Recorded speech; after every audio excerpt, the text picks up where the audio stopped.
मंच पर विराजमान वैद्य अजय दत्त शर्मा जी, जिनके कारण सावरकर विचार मंच कार्य कर रहा है, जिनकी प्रेरणा से काम कर रहा है। आपने ऐसे कुछ कहा कि अब हमारे कितने दिन बाकी है, ये सब अब आपको देखना है।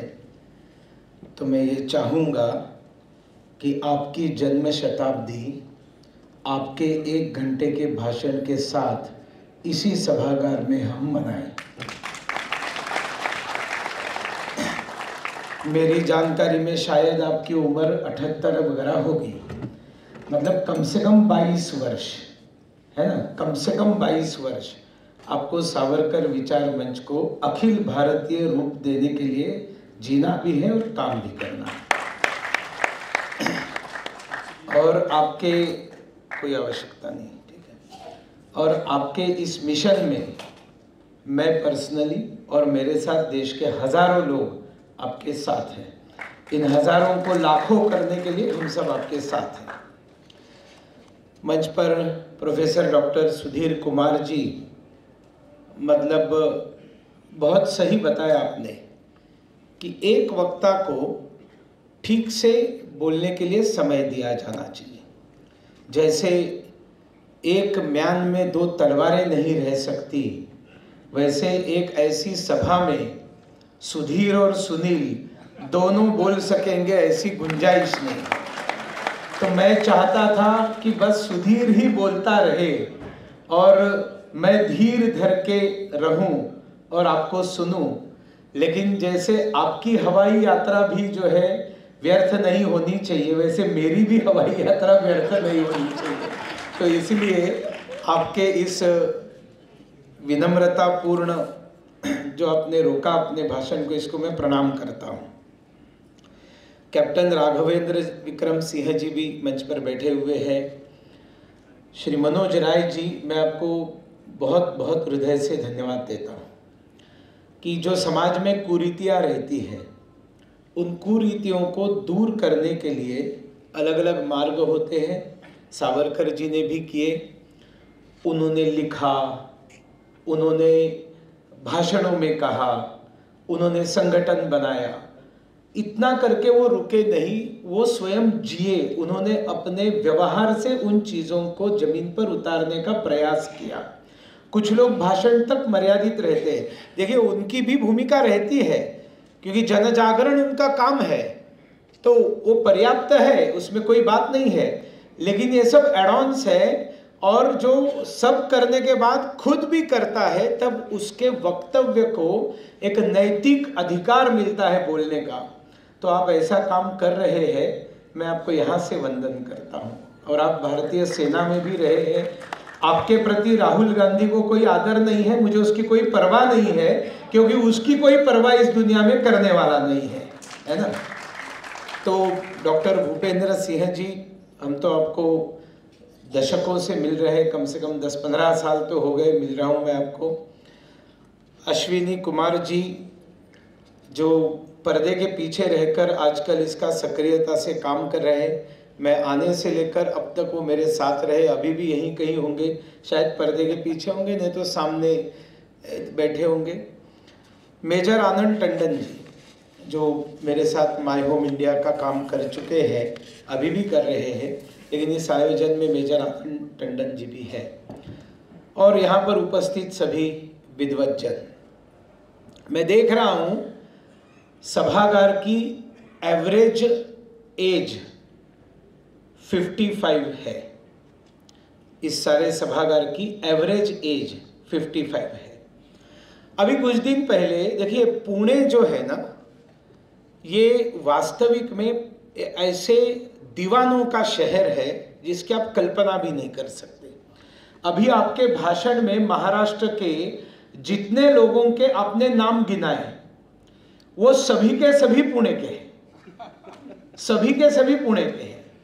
तो आप कल्पना भी नहीं कर सकते, सावरकर जी के ऊपर व्याख्यान 300 रुपया प्रति व्यक्ति शुल्क लगाकर, टिकट लगाकर पुणे में होता है, और वो सभागार जिसकी कैपेसिटी 800-900 की है, वो व्याख्यान के 4 दिन पहले फुल होता है और उसके टिकट अवेलेबल नहीं रहते।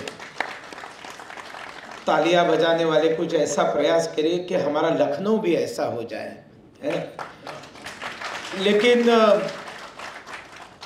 उस कार्यक्रम में मुझे बुलाया था व्याख्यान देने के लिए, और मैंने वहां पर देखा और मैंने प्रश्न पूछा, जिनकी आयु 18 से लेकर 24 है, ऐसे लोग सभागार में हाथ ऊपर करें।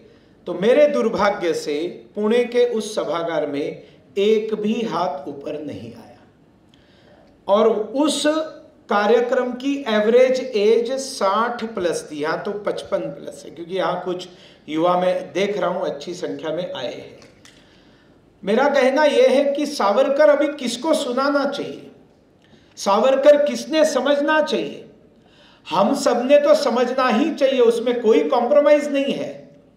लेकिन आज वास्तविक में अगर स्वातंत्र वीर सावरकर किसी को बताना है, तो जो आज कक्षा 8 में पढ़ रहे हैं, 9 में पढ़ रहे हैं, 10 में पढ़ रहे हैं, उनको सावरकर बताने की आवश्यकता है।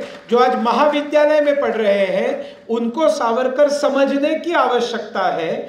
और जो महाविद्यालय से बाहर निकलकर विकसित भारत करने के लिए प्रधानमंत्री मोदी जी जिनको बताते हैं, ऐसे फील्ड में काम करने वाले युवाओं को सावरकर को आचरण में लाना चाहिए, समझना चाहिए, पढ़ना चाहिए और आचरण में लाना चाहिए। आचरण में लाने के लिए सबसे पहले समझना पड़ता है, और समझने से पहले उसको पढ़ना पड़ता है।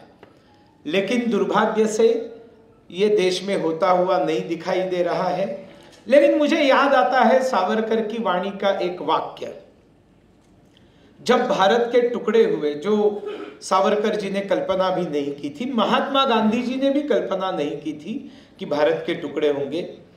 लेकिन सावरकर जी को जब टुकड़े होने के बाद, बंटवारा होने के बाद पाकिस्तान के बारे में पूछा गया, तब उन्होंने कहा कि सिंधु बिना भारत अकल्पनीय है। जब तक एक हिंदू जीवित है, तब तक वो सिंधु नदी को भूलने वाला नहीं है। मतलब वो एक हिंदू पर भरोसा रखते हैं। आज हमारे यहाँ पर कम से कम लाखों हिंदू है जो हिंदुत्व पर विश्वास रखने वाले हैं, तो देश को बहुत अच्छा भविष्य है। लेकिन ये भविष्य बहुत जल्दी अच्छा हो।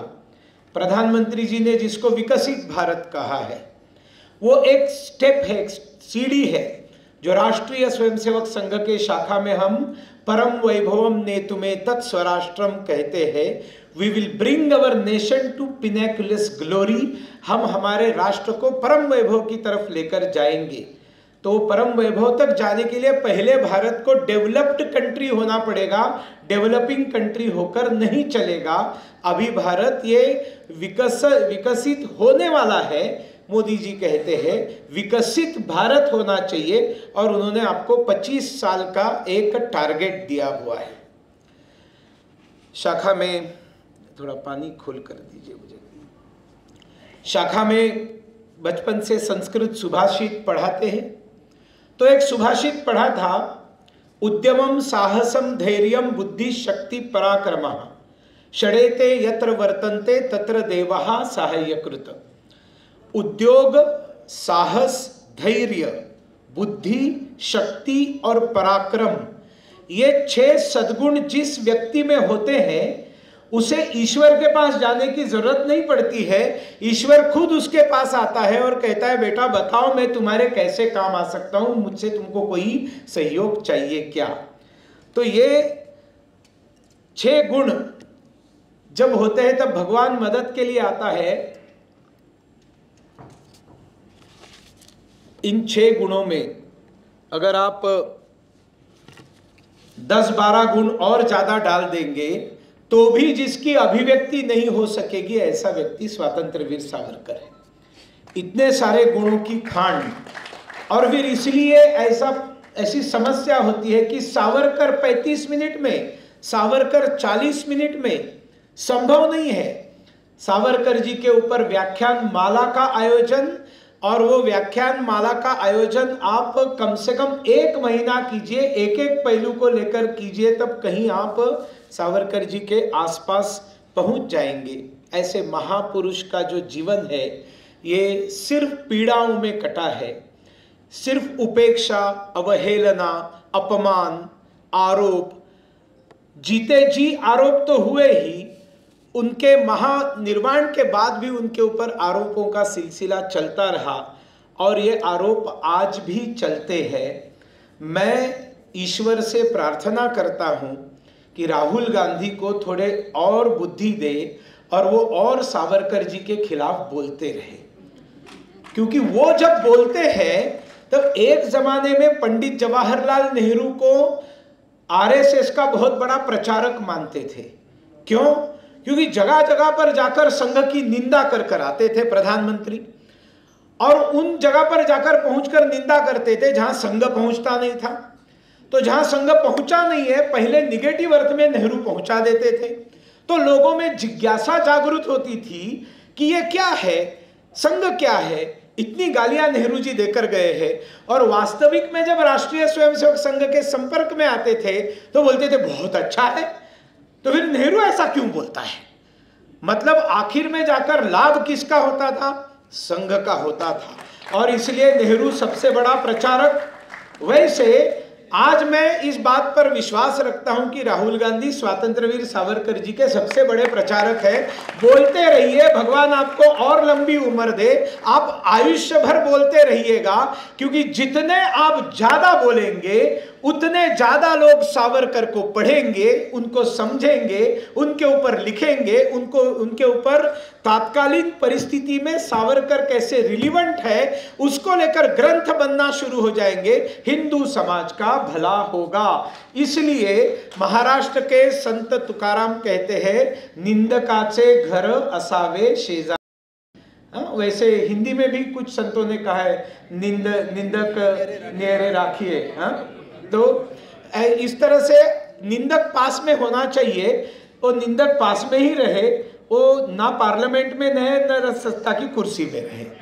पार्लियामेंट में पहुंचेंगे कि नहीं 4 तारीख को पता चल जाएगा। सत्ता की कुर्सी पर पहुंचने की कोई गुंजाइश लगती है आपको? जरा जोर से बोलिए। नहीं लगती है ना? भगवान आपका भला करे, बहुत आशीर्वाद है आपको। देखिए, स्वातंत्रवीर सावरकर जी ने संकल्प किया था। संकल्प किस चीज का था? कि भारत माता को स्वतंत्र करना है, और भारत माता को स्वतंत्र करने के संकल्प को बल मिलने के लिए उन्होंने प्रतिज्ञा की। 2 चीजें अलग है। संकल्प होता है सबके मन में, संकल्प हम लोग करते हैं, मैं जीवन में ये बनूंगा, मैं ये करूंगा, वो करूंगा। लेकिन प्रतिज्ञा लेने से क्या होता है? संकल्प को आधार मिलता है, संकल्प को बल मिलता है। प्रतिज्ञा आपको भूलने नहीं देती आपके संकल्प को। बार बार जब भी आपके मन में ग्लानि आती है, संकल्प को प्रतिज्ञा जो है याद दिलाते, नहीं तुम प्रतिज्ञित हो। तो संघ भी प्रतिज्ञा करवाता है सभी स्वयंसेवकों की। सावरकर जी ने प्रतिज्ञा कब ली पता है आपको? जिस दिन चापेकर ब्रदर्स को, चापेकर बंधुओं को रैंड का खून करने के लिए, रैंड की हत्या करने के इल्जाम के अंतर्गत फांसी की सजा हुई। उस फांसी की सजा में जब सुबह 5 बजे सजा हो रही थी, तब पूरी रात ये सावरकर सोए नहीं, बहुत अस्वस्थ थे। और उस समय उनकी आयु सिर्फ 14 वर्ष की थी। At the age of 14 Savarkar pledged. और सावरकर ने प्लेज क्या ली?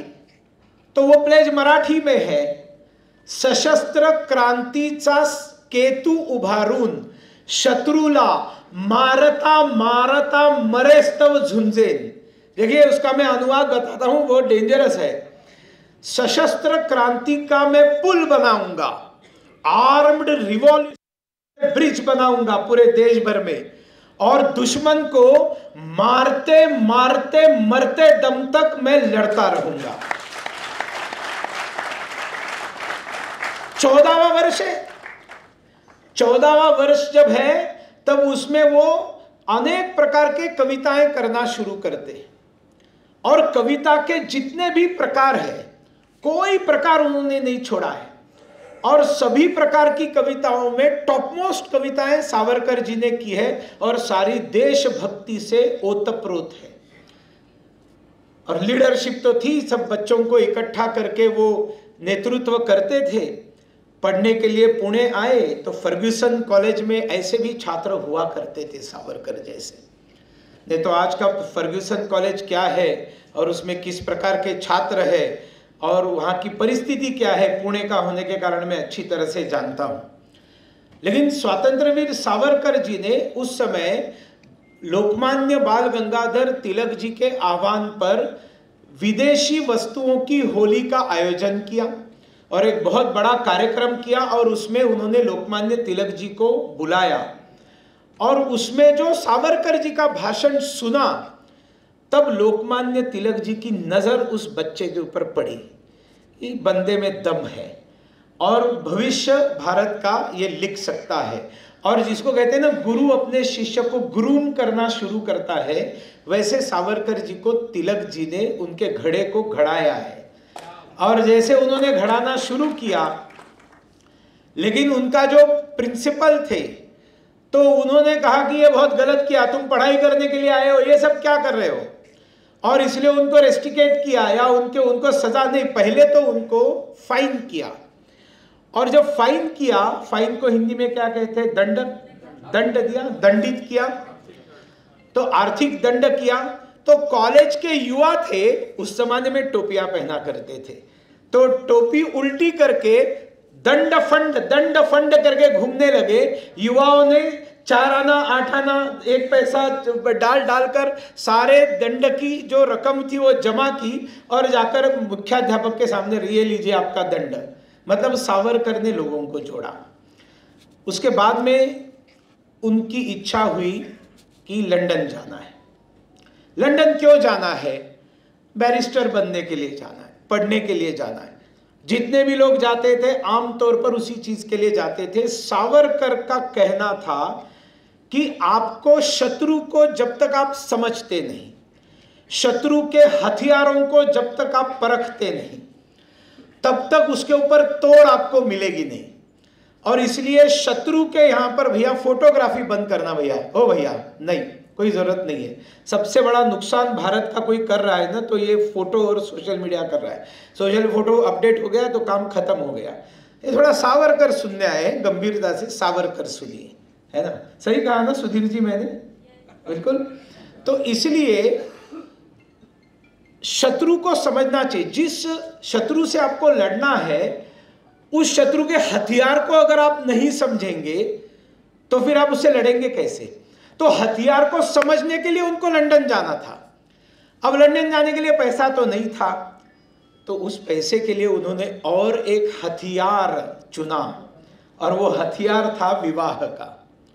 और उन्होंने एक अमीर घर के लड़की से शादी की और शादी करने की कंडीशन उन्होंने रखी कि ससुर जी को बताया, मुझे आपको बैरिस्ट्री का मेरा खर्चा आपको उठाना पड़ेगा, मुझे विदेश भेजना पड़ेगा, खर्चा आएगा, अगर आप तैयार है तो मैं बेटी से आपके शादी करूंगा। और साथ में और एक कंडीशन उन्होंने रखी कि आपकी बेटी को मालूम होना चाहिए मैं उससे शादी क्यों कर रहा हूं। मतलब अपनी पत्नी को अंधेरे में नहीं रखा, पत्नी के साथ सारा जीवन बिताना है, लेकिन पत्नी को मालूम होना चाहिए कि मैं मेरा सारा जीवन किसको देने वाला हूं, मेरे देश को देने वाला हूं। हो सकता है मैं जाऊंगा वापस नहीं आऊंगा, तैयार हो तो शादी करो। और फिर पत्नी भी ऐसी थी कि वो भी उनके इस ध्येय के साथ में सहचारिणी बन गई। उन्होंने भी परमोच्च कोटि का त्याग किया, उनका विवाह हुआ, सावरकर जी लंदन गए। अब लंदन जाते समय भी छोटे छोटे प्रसंग है जिससे हम लोगों को बहुत अच्छी सीख मिलती है। सतनाम जी थे ना साथ में, सतनाम जी एक सरदार थे, युवा था। अब वो सर पर पगड़ी थी सरदार जी के, तो बोट के ऊपर, जहाज के ऊपर बहुत उसका मजाक उड़ा रहे थे। वो इतना डिमोरलाइज हो गया, उसके टर्बन को लेकर इतना उसको क्रिटिसाइज किया, डिमोरलाइज हो गया कि उसने सोचा यार छोड़ दो यार, कहाँ पढ़ने के लिए, वापस चला जाता हूँ।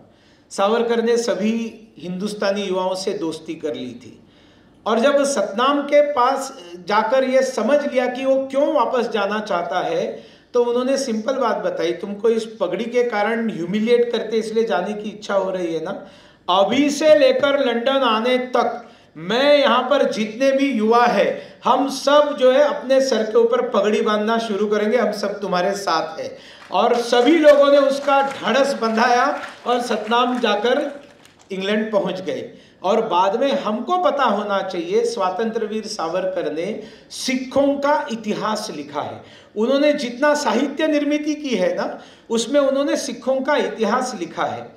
और हम सावरकर को मानने वाले, मैं आप सबको आह्वान करता हूं, मैं किसी भी सभा में जाता हूं तो मैं आह्वान करता हूं कि उस सभागार में कोई हमारा केशधारी बंधु हो या ना हो, सिख बंधु हो या ना हो, हम सब ने दो घोषणाएं अनिवार्यता से देनी चाहिए।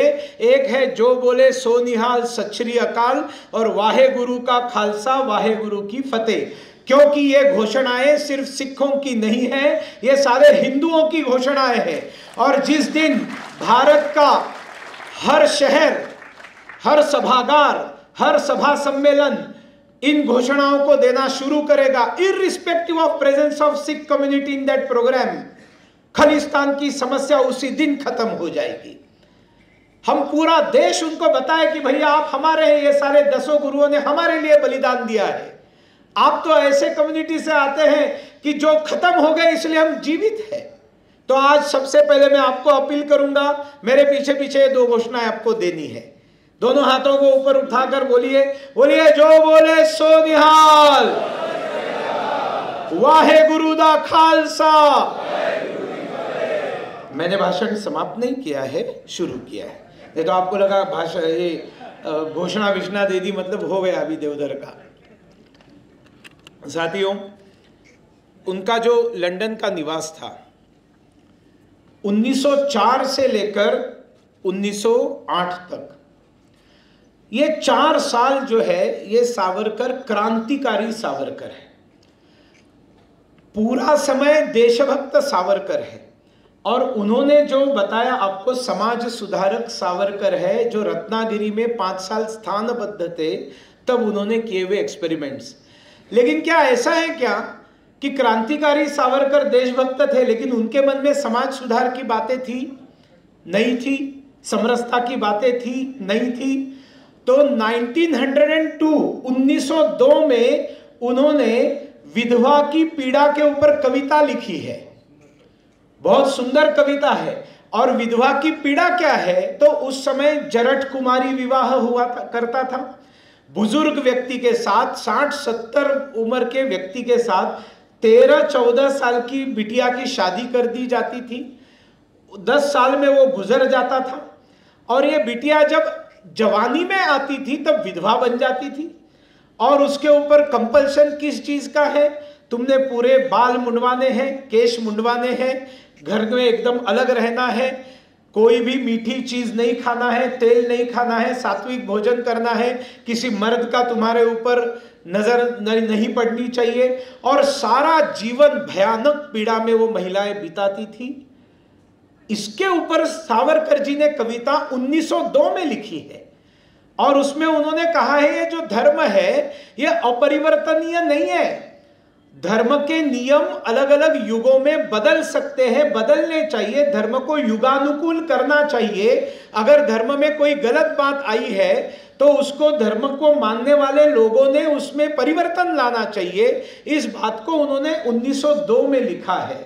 मतलब जब छोटे थे, नौजवान थे, तभी से उनके दिमाग में समाज परिवर्तन, समरसता, ये सारे विषय चलते थे।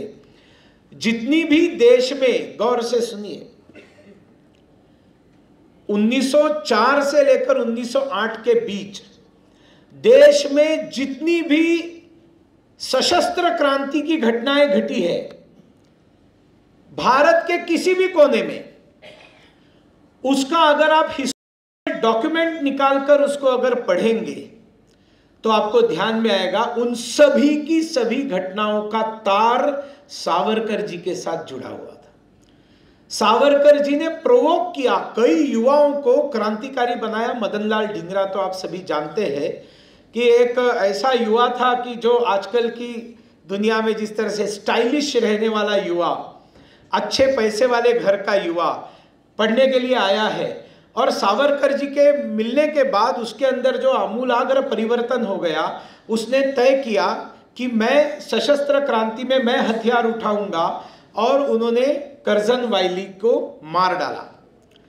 जैसे करजन वायली को मारा, दूसरे ही दिन हिंदू तो हिंदू है, वहां के जो हिंदू थे वो भी हिंदू ही थे, जैसे आजकल के हिंदू बहुतेरे दिखाई देते हैं सेक्युलर प्रवृत्ति के। उन्होंने एक सभा का आयोजन किया यह बताने के लिए कि मदनलाल ढींगरा ने जो कृत्य किया है वो बहुत ही गलत है और हम उसकी निंदा करते हैं। और उसमें मदनलाल ढींगरा के परिवार वालों को भी बुलाया, और फिर उस कार्यक्रम में वो प्रस्ताव रखने वाले थे कि मदनलाल ढींगरा ने किए हुए कृत्य का हम निषेध करते हैं, निंदा करते हैं, और सभी एकमत से यूनैनिमसली हम इस सभा में प्रस्ताव पारित करते हैं मदनलाल ढींगरा की निंदा का। सावरकर को पता चला, वो वहां चले गए और उन्होंने वहां पर खड़े रहकर बताया कि मदनलाल ढींगरा ने कुछ गलत नहीं किया, इस प्रस्ताव को मैं एक मत से पारित होने नहीं दूंगा, इस प्रस्ताव के खिलाफ मैं खड़ा हूं। लोग मंच से पूछा, भैया तेरा नाम क्या है? तो उन्होंने कहा मैं विनायक दामोदर सावरकर। नाम पहुंच चुका था लंदन में सभी लोगों में, नाम सुना तो भगदड़ मच गई, सब लोग भागे, उनके ऊपर हमला किया, वो जख्मी हो गए उस हमले में। अंग्रेज कोशिश कर रहे थे कि इस आदमी को कहीं ना कहीं फांसे, इसको कहीं ना कहीं उठाकर जेल में डाले, कुछ मिल नहीं रहा था। तब अंग्रेजों को लगा चलो इन्होंने जो है सभा के अंदर घमासान मचाया तो रूल ऑफ लॉ का क्वेश्चन है, तो पुलिस स्टेशन ने उनको बुलाया। ये घटना आपको शायद कोई बताएगा नहीं। पुलिस स्टेशन में सावरकर को बुलाया और कहा कि भैया आपको हम बुक क्यों ना करें कानून के अंतर्गत, दंगा करने का प्रयास वगैरह वगैरह कोई धारा लगाकर।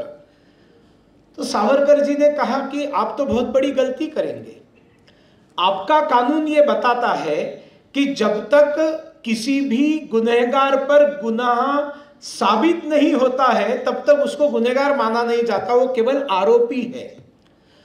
तो ये लोग जो कर रहे थे उसको गुनहगार मानकर उसका निषेध करने की बात कर रहे थे, वो एंटी लॉ एक्टिविटी कर रहे थे। उस एंटी लॉ एक्टिविटी को रोकने के लिए मैं गया था, मैं तो ब्रिटिश के कानून के काम के लिए वहां पर गया था। Instead of booking me kindly go and book the arrangers organisers of programme. वो पुलिस इंस्पेक्टर कुछ बोल नहीं सका। युक्तिवाद है। बैरिस्टर बने, लेकिन शायद ये एकमात्र बैरिस्टर है कि जिसने बैरिस्टर की डिग्री नहीं ली। पता है आपको, बैरिस्टर थे, उन्होंने डिग्री नहीं ली। क्यों? क्योंकि बैरिस्टर की डिग्री लेने के लिए एक कंडीशन थी कि आप अंग्रेजों के खिलाफ कोई काम नहीं करेंगे, आप अंग्रेजों की प्रभुसत्ता को मानेंगे, और इसलिए वो बॉन्ड भरना पड़ता था। सावरकर जी डिनाइड, मैं वो बॉन्ड नहीं भरूंगा। बैरिस्टर हुए लेकिन डिग्री नहीं ली। आपको ऐसे लगता है ये क्या चीज है, लेकिन उस जमाने में जब कोई मैट्रिक होता था या मैट्रिक की परीक्षा पास क्या होता है, हॉल टिकट भी आता था तो लोग पेड़े बांटते थे। अरे बाप रे, तो 10th की एग्जाम देने के लिए जा रहे हैं, मतलब कितना बड़ा है, ये तो बैरिस्टर हुए थे। But he denied. बहुत सारी चीजें उनके बताने जैसी है, लेकिन आपने फिल्में देखी होगी। लेकिन मैं आपको रेकमेंड करूंगा कि जो पुराना सावरकर है ना, जो यूट्यूब पर अवेलेबल है, आपको वास्तविक में अगर सावरकर देखना है, मैं हुड्डा को धन्यवाद दूंगा। रणदीप हुड्डा ने बहुत सुंदर मूवी बनाई है, लेकिन वास्तविक में अगर आपको सावरकर मूवी देखनी है तो आप यूट्यूब पर जाकर सुधीर फड़के जी ने जो सावरकर मूवी बनाई थी उसको आप देखिए। बहुत अच्छी प्रिंट है, 3 घंटे की फिल्म है, वर्थ है। हमने देखनी चाहिए और लोगों को दिखानी चाहिए। जब भी मुझे कोई मिलता है और कहता है मैंने वो सावरकर देखी नहीं है, मैं उसको बुलाता हूँ, उसको साथ में बिठाता हूँ और वो फिल्म देखता हूँ। अब तक मैं 25-30 बार वो फिल्म देख चुका हूँ। देखनी चाहिए और उसमें आपको ये सारा हिस्टोरिकल क्रोनोलॉजी जो है, एक के पीछे घटनाएं पता चलेगी। जैक्सन का मर्डर नासिक में हुआ और वो मर्डर होने के बाद वो जो पिस्तौल यूज किया गया था, वो पिस्तौल लाने वाला जो था वो पुलिस को क्या कहते हैं उसको, वो हॉस्टाइल हो गया और उसने बता दिया कि इसमें ये सावरकर जी ने पिस्तौल भेजी थी। पुस्तक के बीच में पिस्तौल के आकार के पन्ने काटकर उसके अंदर पुस्तक वो पिस्तौल रखकर, फिर ऊपर में तो कोई ब्रिटिश लेखक का कोई पुस्तक रहता था, संदूक में डालकर हर संदूक में 20-25 पिस्तौल, ऐसे कई संदूकें सावरकर जी ने भारत में भेजी थी।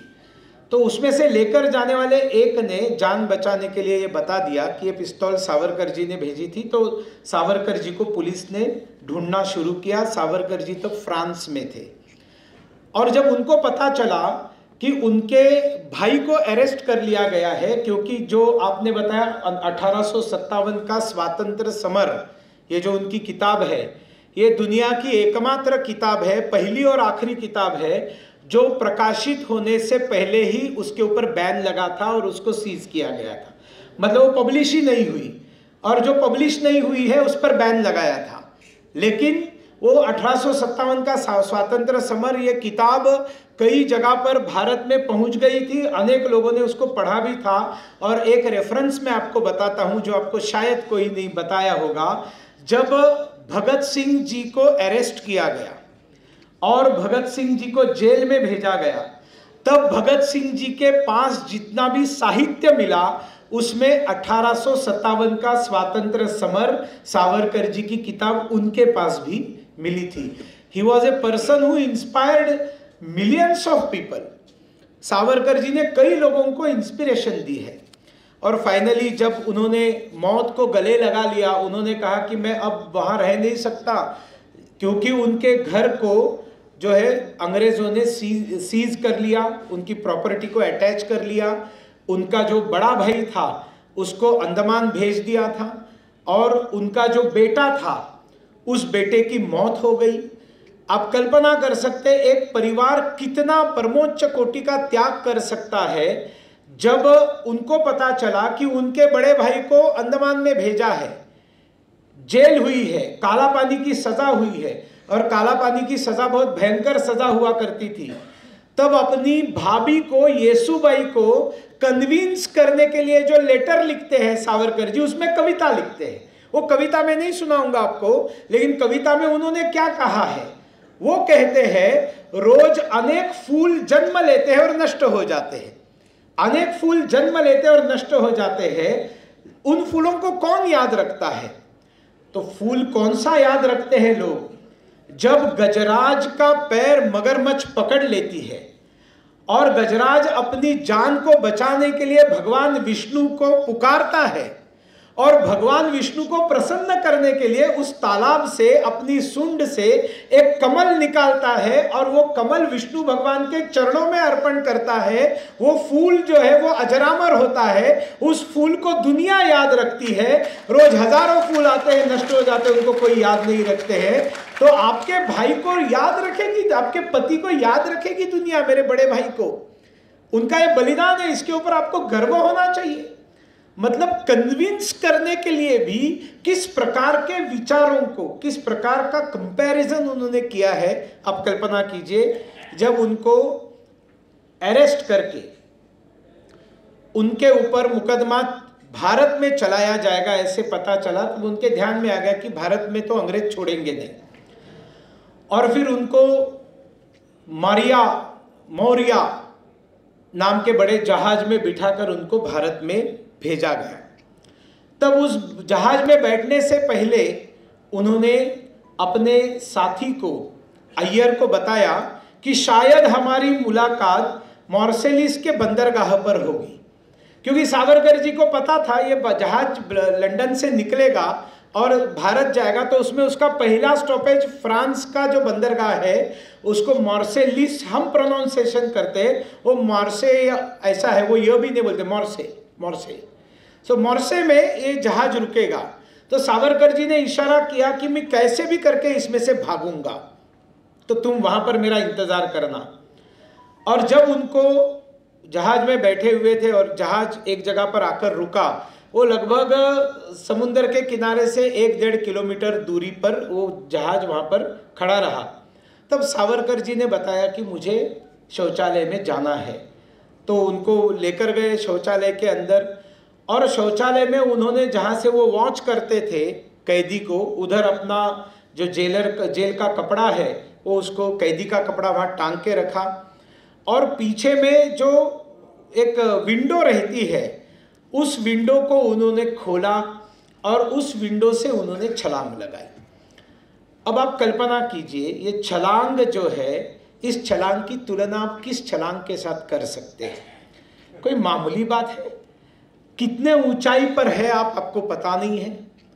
इतने ऊंचाई से आप कूदेंगे और कूदने के बाद समुद्र में जाएंगे, तो समुद्र में कितने प्रकार के खतरे होते हैं। समुद्र में नीचे हो सकता है बहुत बड़ा पत्थर होगा जिसके ऊपर आपका कपाड़ मोक्ष हो जाएगा, खत्म हो जाएंगे आप।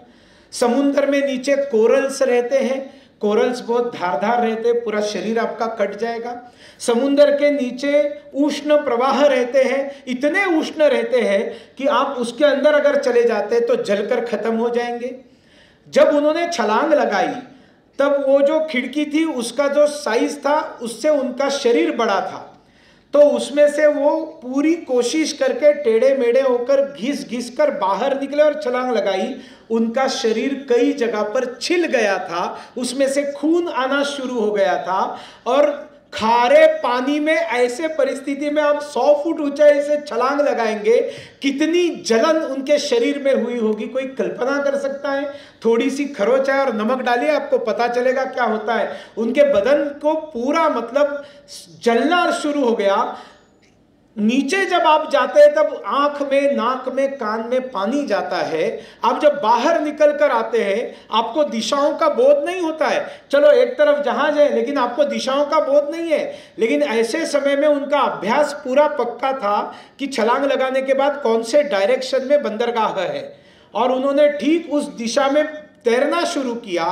कुछ ही समय में जैसे पता चला तब सोल्जर्स ने गोलियां चलाना शुरू किया। गोली लग सकती थी, मर सकते थे।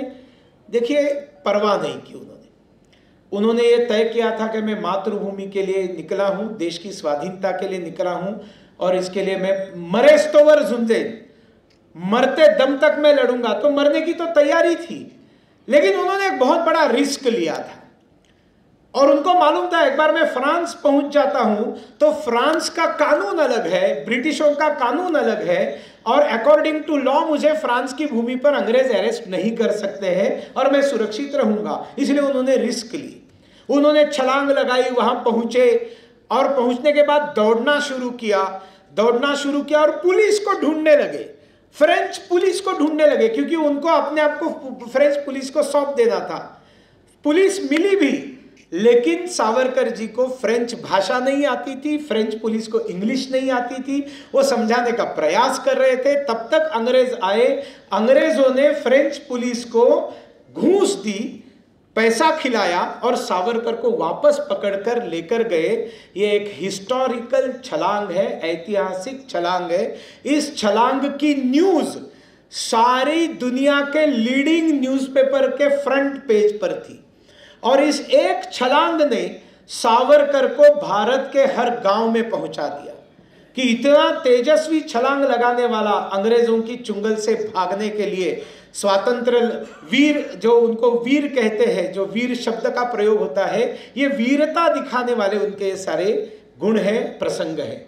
इसमें एक चीज जो आपको पता नहीं होगी मैं बताना चाहूंगा।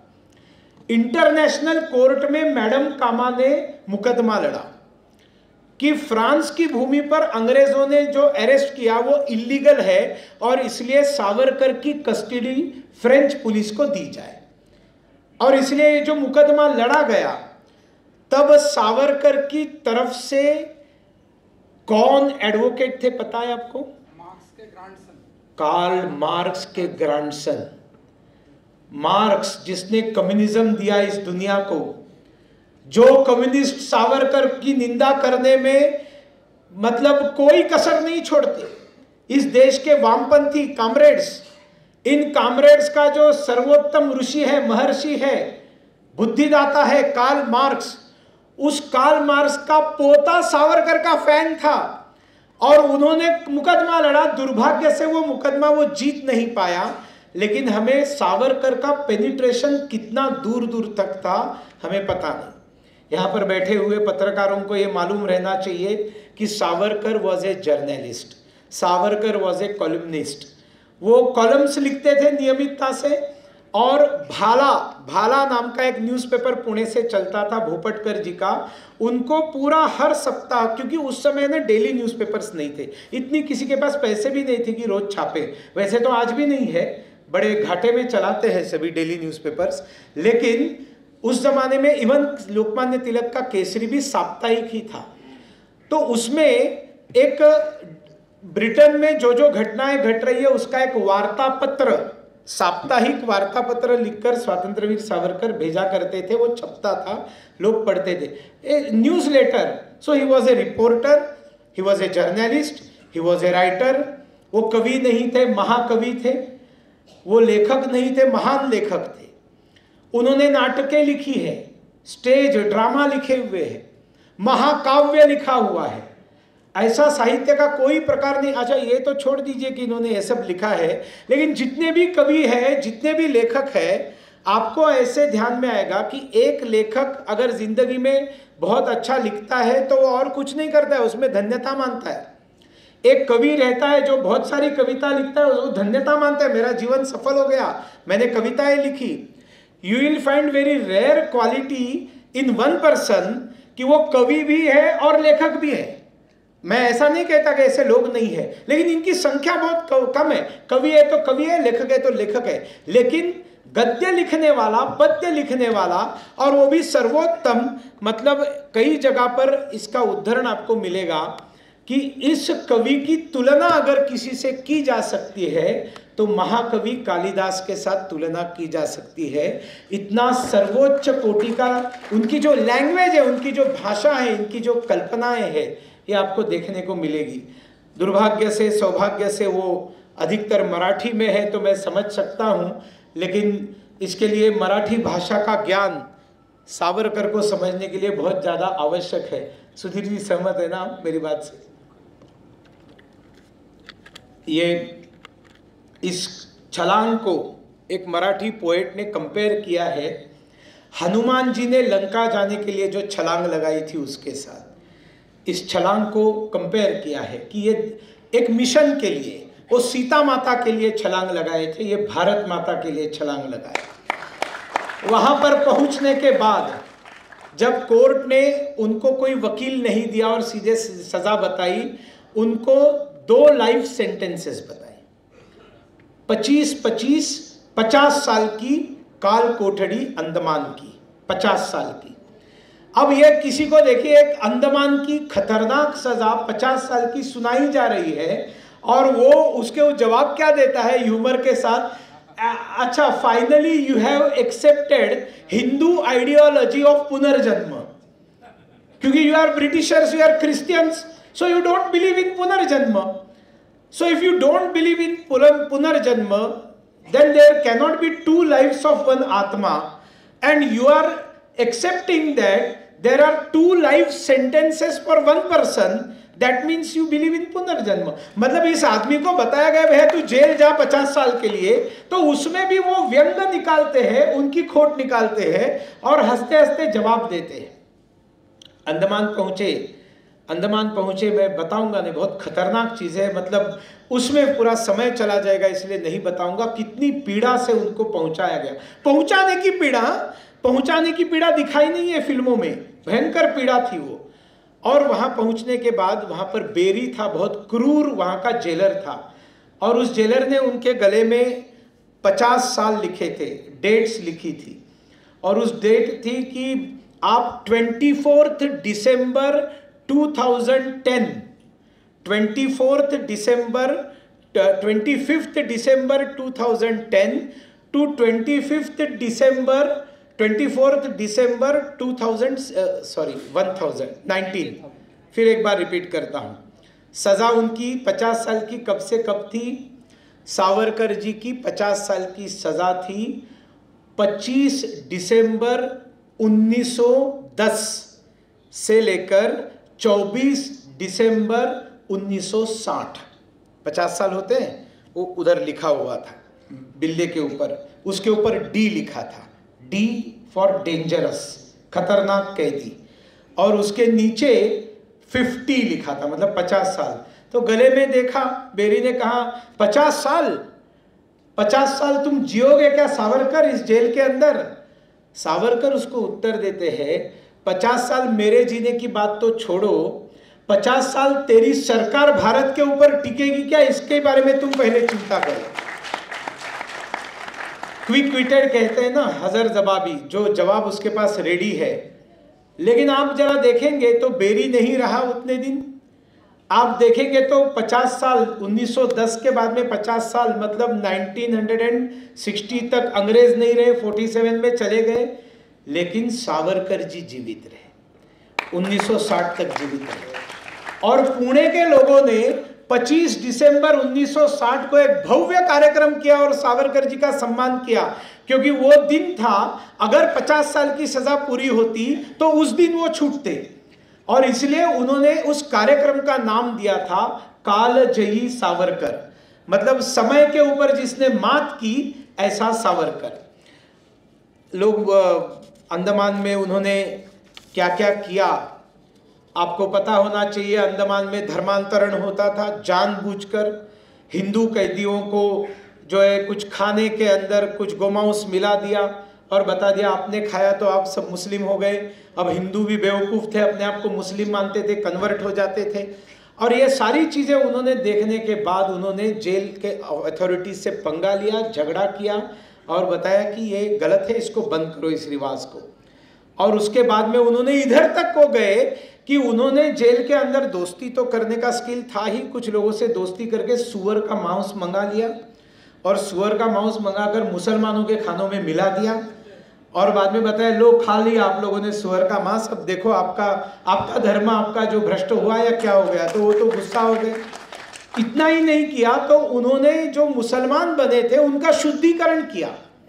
और शुद्धिकरण के लिए क्या है, कौन सा मंत्र है? सावरकर बोलेंगे वो मंत्र है, ओम भूर्भुवः स्वः तत्सवितुर्वरेण्यं भर्गो देवस्य धीमहि धियो यो न प्रचोदयात्। ले लो, हाथ में ले लो और सूर्य का अर्घ्य दे दो, आचमन करो, तुम वापस हिंदू हो गए। है क्या और नहीं क्या? और सबको वापस लाया। अंडमान के जो कैदी थे वो सीखे पढ़े लिखे नहीं थे, वो सब क्रांतिकारी थे, कम पढ़े लिखे थे, मर्डर करके आए थे, बम फोड़कर आए थे, उनको डाल दिया था अंडमान में। कई लोग तो क्रिमिनल थे जो स्वाधीनता से कुछ लेना देना नहीं था, ऐसे कैदी थे। इन सबको स्वतंत्रवीर सावरकर जी ने पढ़ाया है, उनको लिटरेट किया है और पढ़ाने के बाद में उनसे जो वो कविता करते थे वो मुखस्त कराई, उनको याद कराया, आर्टिकल्स लिखे, जबानी याद कराए। और जब वो फ्री हो गए, फ्री होने के बाद में वहां पर उन्होंने लिखकर उसको पब्लिश कर दिया। सावरकर जी का जो साहित्य निर्मित है, उनकी सजाओं के बारे में तो आपको पता है कि किस तरह से नारियल को छीलना पड़ता था और नारियल को छीलते उनके हाथ छिल जाते थे, उसमें से खून आता था और बाद में वो छिले हुए नारियल के छिलकों को मरोड़ मरोड़ कर उससे रस्सी बनाते थे। तो ये उनको सजा मिलती थी, पूरा दिन ये करना है।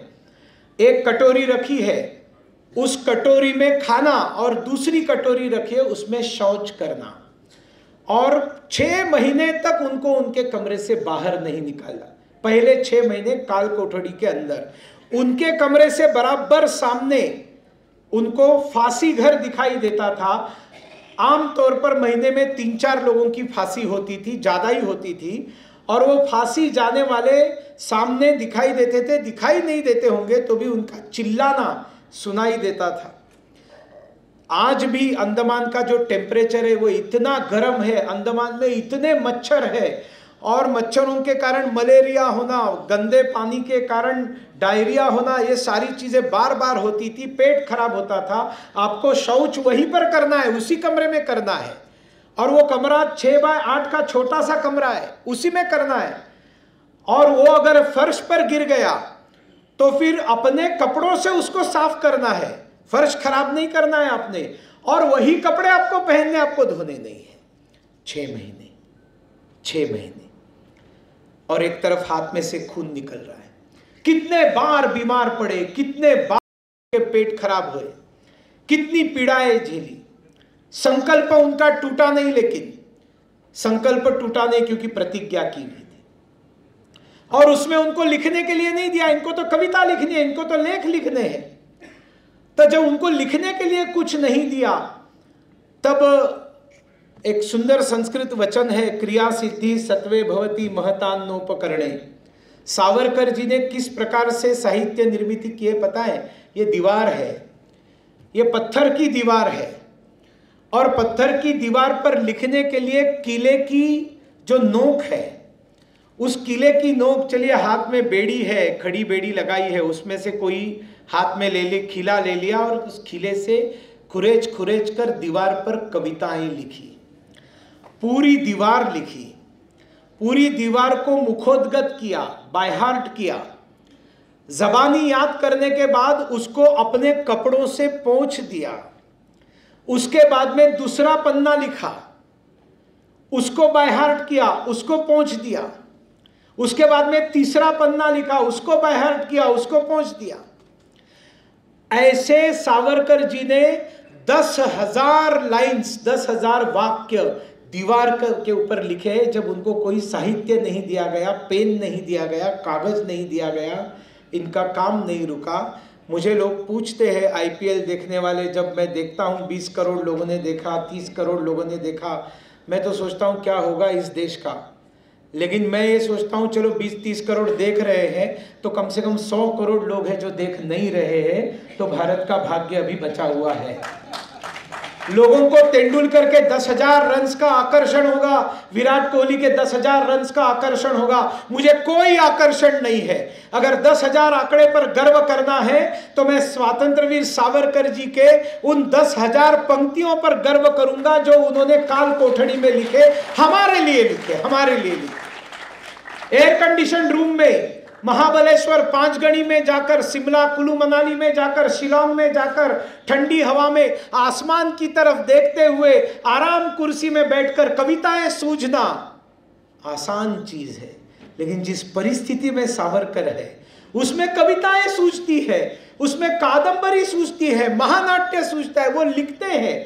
और वो पर्याप्त नहीं है तो जेल के सहपाठी उनके साथ जो है उनको वो याद कराते हैं, और याद कराने वाला छूटने के बाद में उनको याद दिलाता है, वहां पर पब्लिश कर देता है। उन्होंने एक जो बात है जो आप सबको लोग पूछते होंगे, उसका जवाब आपके पास होना चाहिए, जो बताना मेरा कर्तव्य है। सावरकर को माफी वीर कहते, उन्होंने पत्र लिखे। तो इसके लिए पहले अपने को सावरकर समझना पड़ेगा। सावरकर जी का विश्वास था कि आप बंदीवास में रहकर, 50 साल जेल में रहकर, अपने शरीर को इस तरह से खत्म करके आप स्वाधीनता का संग्राम नहीं लड़ सकते, तो यहाँ रहना व्यर्थ है। बाय हुक और क्रुक यहाँ से निकलना चाहिए। ऐसे जीवन में प्रसंग सभी के ऊपर आते हैं। भगवान श्री कृष्ण ने भी जब पलायन किया तब उनको लोगों ने पूछा कि आपको तो भगोड़ा कहा जाएगा, तो भगवान कृष्ण ने कहा कि नाम में क्या रखा है, कोई मतलब नहीं है, दुनिया मुझे जो कहना है कहे। आज भगवान कृष्ण को रणछोड़ दास कहते हैं। कोई भगवान कृष्ण ने गलती की है क्या? नहीं की है। छत्रपति शिवाजी महाराज को औरंगजेब ने आगरा के जेल के अंदर बंदी बना के रख दिया, और आगरा की जेल से बाहर निकलना असंभव बात है। इतना पहरा लगा हुआ है, इतने सैनिक है, लोहे की दीवारें हैं, लोहे के दरवाजे हैं, लेकिन छत्रपति शिवाजी महाराज ने जिसको कृष्ण नीति कहते उसको अपनाया, और औरंगजेब को कहना शुरू किया कि देखो अब मैं बीमार पड़ गया, अब मेरा जीवन खत्म होने जा रहा है, अब तुम तो बड़े महान हो, तुम मुझे चैन से मरने दो, कुछ पुण्य का काम करने दो, कुछ दान धर्म करने दो। उन्होंने औरंगजेब को बेवकूफ बनाया, औरंगजेब बेवकूफ बन गया। उसने विश्वास किया कि सचमुच शिवाजी जो है डर गया है, सचमुच शिवाजी बीमार पड़ गया है, शिवाजी अब खत्म होने वाला है, मिठाई मांग रहा है लोगों को दान करने के लिए, तो भेजो। और मिठाई के बड़े बड़े पिटारे आते थे, शिवाजी महाराज उसको हाथ लगाते थे और दान करने के लिए चले जाते थे। 4-4 पिटारे आते थे, जाते थे, आते थे, जाते थे। 6 महीना माजरा चलता रहा। पूरा जो बंदीवास में रखे हुए जितने सैनिक थे वो सब लूज पड़ गए। मालूम है क्या है, पिटारे जा रहे, मिठाई जा रही है, हाथ लगा कर जाएंगे, बाद में पटाए, तो उसको खोलना, उसको चेक करना, इसमें एक उदासीनता आ गई। और उन पिटारों से चुपचाप शिवाजी महाराज और संभाजी, उनका बेटा, 2 पिटारों में बैठकर वहां से बाहर निकल गए। ये कृष्ण नीति है, ये गुरिल्ला वॉरफेयर है। ये आप ऐसे कैसे कह सकते हैं कि शिवाजी महाराज ने माफी मांगी थी या शिवाजी महाराज ने एक्सेप्ट किया था कि मैं हार गया हूं? छत्रपति शिवाजी महाराज है, स्वातंत्र वीर सावरकर है, दुनिया में कई महान लोगों ने इस प्रकार की नीतियां अपनाई है, लेकिन वीर सावरकर जी ने माफी नहीं मांगी है। उनको माफी वीर मांगना गलत है, क्योंकि उन्होंने माफी मांगी ही नहीं है। वो एक अंग्रेजों का कानून है, और वो अंग्रेजों का कानून है क्लेमेंसी एक्ट, दया की अपील। क्या यहां पर लखनऊ में हिंदी भाषा समझने वाले लोग बैठे हुए? तो माफी और दया, इसमें फर्क है कि नहीं? दया की अर्जी, उन्होंने दया की अर्जी ली अकॉर्डिंग टू लॉ। उस सारे हजारों कैदियों में ये एकमात्र व्यक्ति था जो लॉ जानता था, जो बैरिस्टर था। और अंग्रेजों के हथियार से अंग्रेजों के लड़ने के लिए जो फॉर्मेट रहता था, वो फॉर्मेट उन्होंने मांगा, दया की अपील। अच्छा, उन्होंने सजा कम करने के लिए नहीं कहा है, उन्होंने अंडमान से भारत में शिफ्ट करने के लिए कहा है। कितना झूठ वामपंथी बोलते हैं, कितना झूठ राहुल गांधी बोलता है। आपने बाहर जाकर बताना चाहिए, सोशल मीडिया में लिखना चाहिए, सावरकर जी ने माफी नहीं मांगी है, उन्होंने दया की याचिका साइन की है। और दया की याचिका का जो फॉर्मेट है, उस फॉर्मेट पर साइन किया है। तो उन्होंने जो लिख कर दिया, जो छापा है, उसके ऊपर साइन किया है। तो हे महामहिम सरकार वगैरह जो कुछ भी लिखा होगा उसके अंदर, वो जो लिखा है वो तो फॉर्मेट है। आज भी आपके सामने कोई, जब आप ये करते हैं, कोई नया सिम कार्ड लेते हैं, फॉर्म आते हैं, 4-5 फॉर्म आते हैं, आप साइन कर डालते हैं, क्या पूरा फॉर्म पढ़ते हैं क्या? उसमें क्या लिखा है? आपको तो फॉर्मेलिटी पूरी करनी है। ये फॉर्मेलिटी सावरकर जी ने की थी, जबकि सावरकर जी को पता था उनको छोड़ने वाले नहीं है। इसको भी आप समझ लीजिए, सावरकर जी को मालूम था कि उनको छोड़ने वाले नहीं है, फिर भी उन्होंने क्यों लिखा?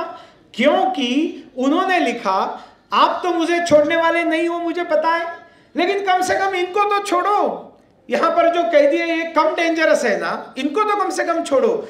और सावरकर जी ने वो फॉर्म अनेक कैदियों से भरवाए, सिग्नेचर्स लिए, और सावरकर जी ने वहां पर सैकड़ों कैदियों की वहां से छुटका करवाई, रिहाई करवाई। वो भी उन्होंने दूसरे के लिए किया है। और इस तरह से आपको, अच्छा, वो ये भी बताते हैं कि क्या उनको सैलरी की मांग की, हर महीने का कुछ पैसे मांगे अंग्रेज सरकार के पास। वो कितना झूठ है मैं आपको बताऊं।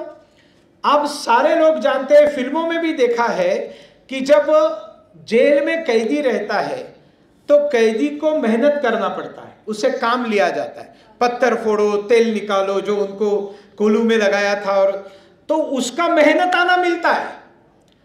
ये जो मेहनताना दिन का जो लेबर का काम करने का जो पैसा है, वो पैसा जमा होता है, और वो जमा हुआ पैसा मांगने के लिए लेटर लिखना पड़ता है। तो सावरकर जी ने जो काम किया था 11 साल में, उस काम के जो बदले में जो पैसे उनके ड्यू थे, वो ड्यू मांगने के लिए पत्र लिखा था सावरकर जी ने। कांग्रेस कहती है कि इन्होंने भीख मांगी। कितना झूठ बोलोगे? बोलो जितना झूठ बोलना है, भारत बेवकूफ बनने वाला नहीं है। लेकिन हमने समझना चाहिए इन चीजों को।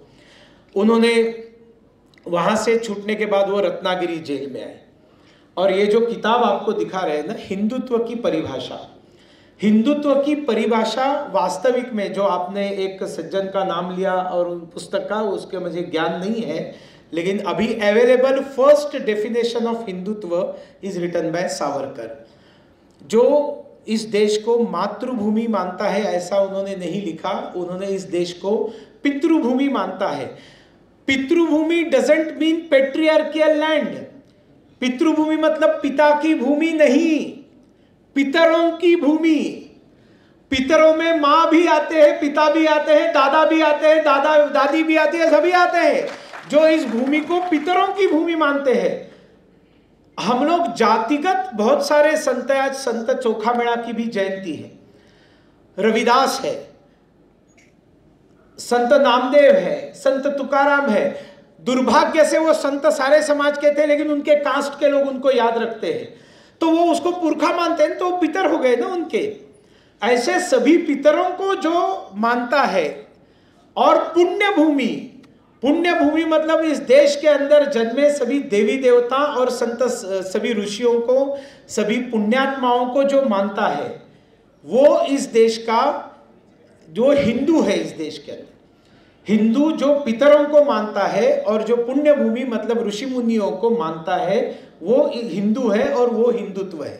तो हिंदुत्व की व्याख्या के बारे में तो उन्होंने बहुत कुछ बताया है, लेकिन उन्होंने अपना रत्नागिरी के पहले जो जेल में थे और जेल से फिर उनको छोड़ा गया और उनको स्थानबद्ध किया गया, स्थानबद्ध किया था, एक घर के अंदर वो रहे थे और 5 साल उनको रत्नागिरी से बाहर जाने की परमिशन नहीं थी। लेकिन लोगों को आने की तो परमिशन थी ना।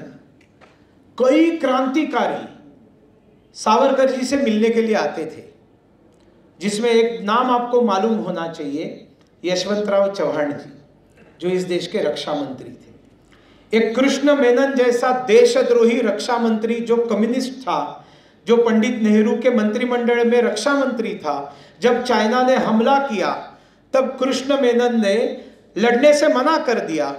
ऑर्डिनेंस फैक्ट्रियों में कॉफी के डिकॉक्शन फिल्टर्स बनाने के लिए बताए।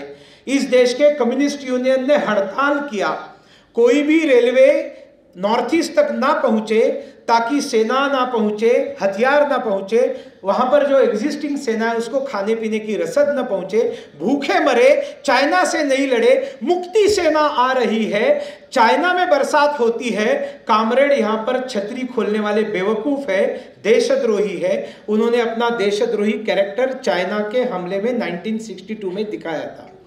63 के बाद में नेहरू को लगा कि हमें रक्षा मंत्री बदलना चाहिए और उन्होंने महाराष्ट्र से यशवंतराव चव्हाण जी को बुलाया and he was one of the best ministers. Yashwantrao Chavan जब जवान थे, उनके आदर्श स्वातंत्रवीर सावरकर थे और वो रत्नागिरी में बंदी थे।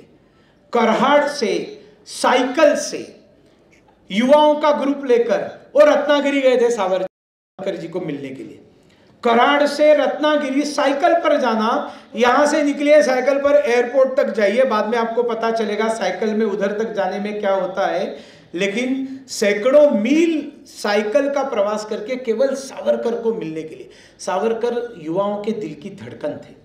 कई लोग रत्नागिरी में आकर मिलकर गए।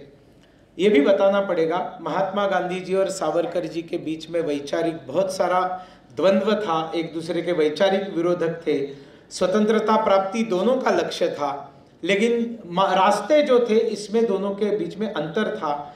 सावरकर जी बिल्कुल गांधी जी को पसंद नहीं करते, लेकिन गांधी जी रत्नागिरी आए और रत्नागिरी आने के बाद उन्होंने इच्छा व्यक्त की कि मैं सावरकर से मिलना चाहता हूं। सावरकर जी ने मना कर दिया, मैं आपसे मिलना नहीं चाहता।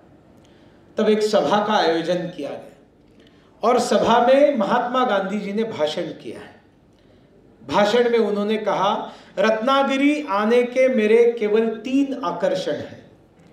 एक आकर्षण ये समुद्र है, विशाल समुद्र, और दूसरा आकर्षण उस विशाल महासागर की तरह महान और विशाल लोकमान्य तिलक और सावरकर, ये मेरे 2 आकर्षण के बिंदु। महात्मा गांधी जी ने कहा है, ऑन रिकॉर्ड कहा है, भाषण में कहा है कि सागर की तरह विशाल सावरकर ये मेरा अट्रैक्शन है रत्नागिरी आने का।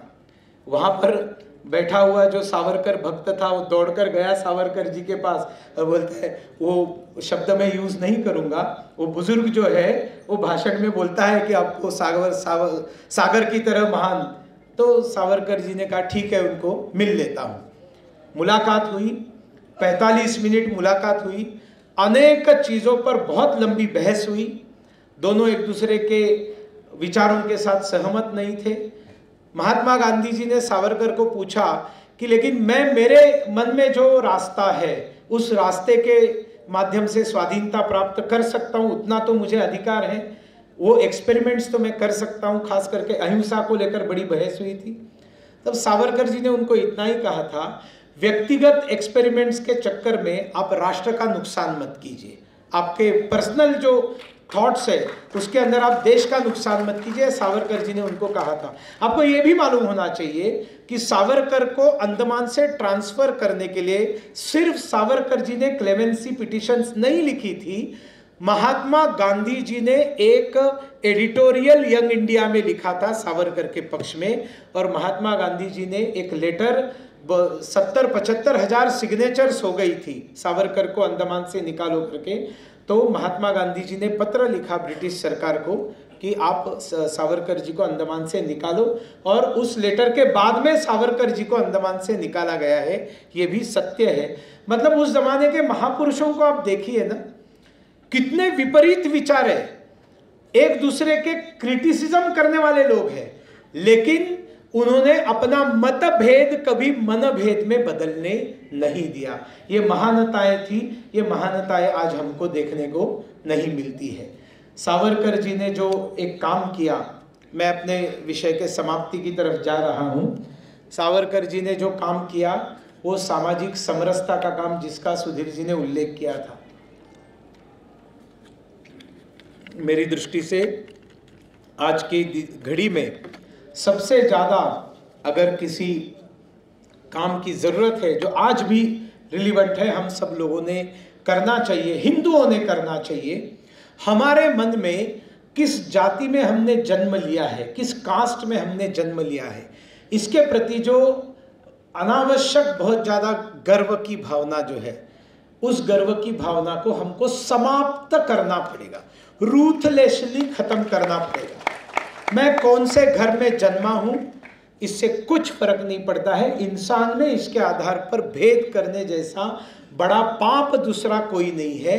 अस्पृश्यता तो बहुत भयंकर कलंक थी और उस अस्पृश्यता का बहुत भयंकर पालन किया जाता था। दुर्भाग्य से आज उत्तर प्रदेश, बिहार जैसे राज्यों में, देश के अन्य राज्यों में भी आज भी इस चीज का दुर्भाग्य से पालन होता है। सावरकर जी ने मोर्चा खोला, रत्नागिरी में बहुत ज्यादा पालन होता था इन चीजों का।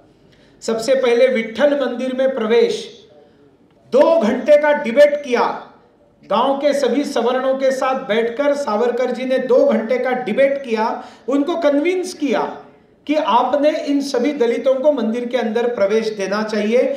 मंदिर में प्रवेश देकर इनका उद्धार होने वाला नहीं है, इनको अगर आप प्रवेश देते हैं तो आपका उद्धार होगा। ये उनको समझाया, उस गांव के लोगों ने माना और दलितों को उन्होंने विट्ठल मंदिर में प्रवेश दिलवाया। लेकिन ऐसे कितने मंदिरों में प्रवेश दिलवाते फिरेंगे।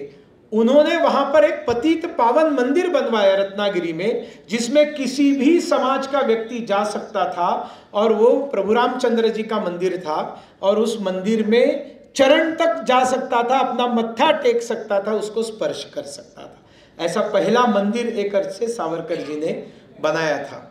और ये मंदिर बनाने का काम वगैरह तो ठीक है, इसके अलावा उन्होंने जो दलित समाज के लोग थे उनको, आप लोग क्या बोलते हैं, व्रतबंध बोलते हैं, मौंज करते हैं, जो यज्ञोपवीत डालते हैं, जनेऊ पहनाते हैं, उन्होंने दलित बच्चों को बुलाकर विधिवत जनेऊ पहनाए।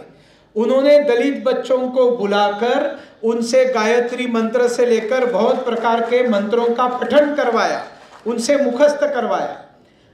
उन्होंने समरसता सहभोज के कार्यक्रम के, समरसता शब्द का आज हम उपयोग करेंगे, लेकिन जिसमें दलित और सभी सवर्ण इकट्ठा बैठकर भोजन करेंगे, उनको भोजन के लिए बुलाएंगे, सब लोग इकट्ठा खाना खाएंगे, ये करना शुरू किया।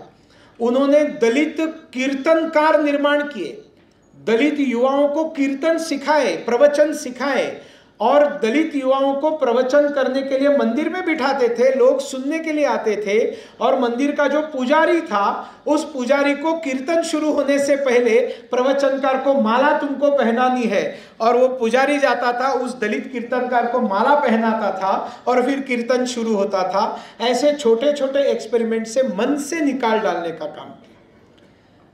ये देश में जो सो कॉल्ड सेक्युलरिस्ट है ना, उनके जैसे बेवकूफ दूसरे कोई नहीं है।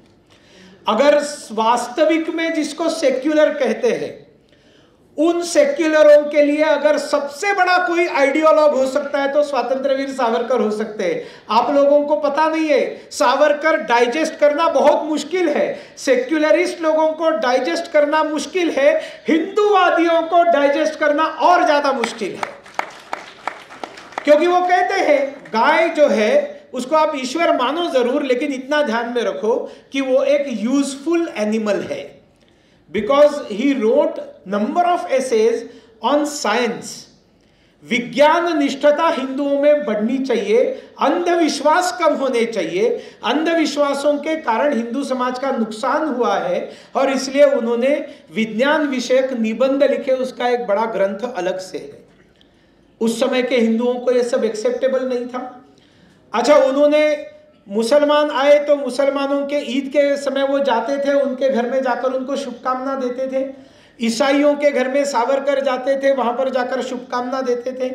हिंदू महासभा शायद इस्लामाबाद में एक इलेक्शन में, वहां पर उनके कुछ लोग चुनकर आए, मुस्लिम लीग के लोग चुनकर आए। मुस्लिम लीग सरकार नहीं बना सकती थी जब तक हिंदू महासभा के चुने हुए लोगों का समर्थन नहीं मिलता था। सावरकर तुरंत वहां गए और उन्होंने बताया कि इस मुस्लिम लीग को समर्थन दो, सरकार बनने दो, सरकार में जाओ और हिंदू समाज की रक्षा का काम करो। He was concerned about minority Hindus. वहां जो माइनॉरिटी हिंदू है, आप सरकार में नहीं जाओगे, आप बाहर बैठोगे तो फिर आपके ऊपर अत्याचार होना तय है। एटलीस्ट आप सरकार में होंगे तो कम से कम अपने लोगों के काम कर सकोगे, उनको न्याय दे सकेंगे। मुझे तब समझ में आया जब मैं मोदी जी का प्रचार देखने के लिए दाहोद में रहा। दाहोद में मुस्लिम मोहल्ले हैं, और जब कॉरपोरेशन इलेक्शन आती है तब बीजेपी के टिकट पर मुसलमान चुनाव लड़ते हैं, और उनको उस मोहल्ले के सब लोग वोट करते हैं, और वो नगर सेवक निगम पार्षद चुनकर आते हैं, और निगम पार्षद चुनकर आने के बाद सारे मुस्लिम मोहल्लों के काम सब करवा लेते हैं। लेकिन जैसे ही विधानसभा और लोकसभा का चुनाव आता है, एक व्यक्ति वोट नहीं करता है। जहां कानून बनाने का काम है वहां पर एक व्यक्ति वोट नहीं करता है। कॉरपोरेशन में चुनाव जीतवाते हैं स्ट्रेटेजिकली अपने काम करवाने के लिए।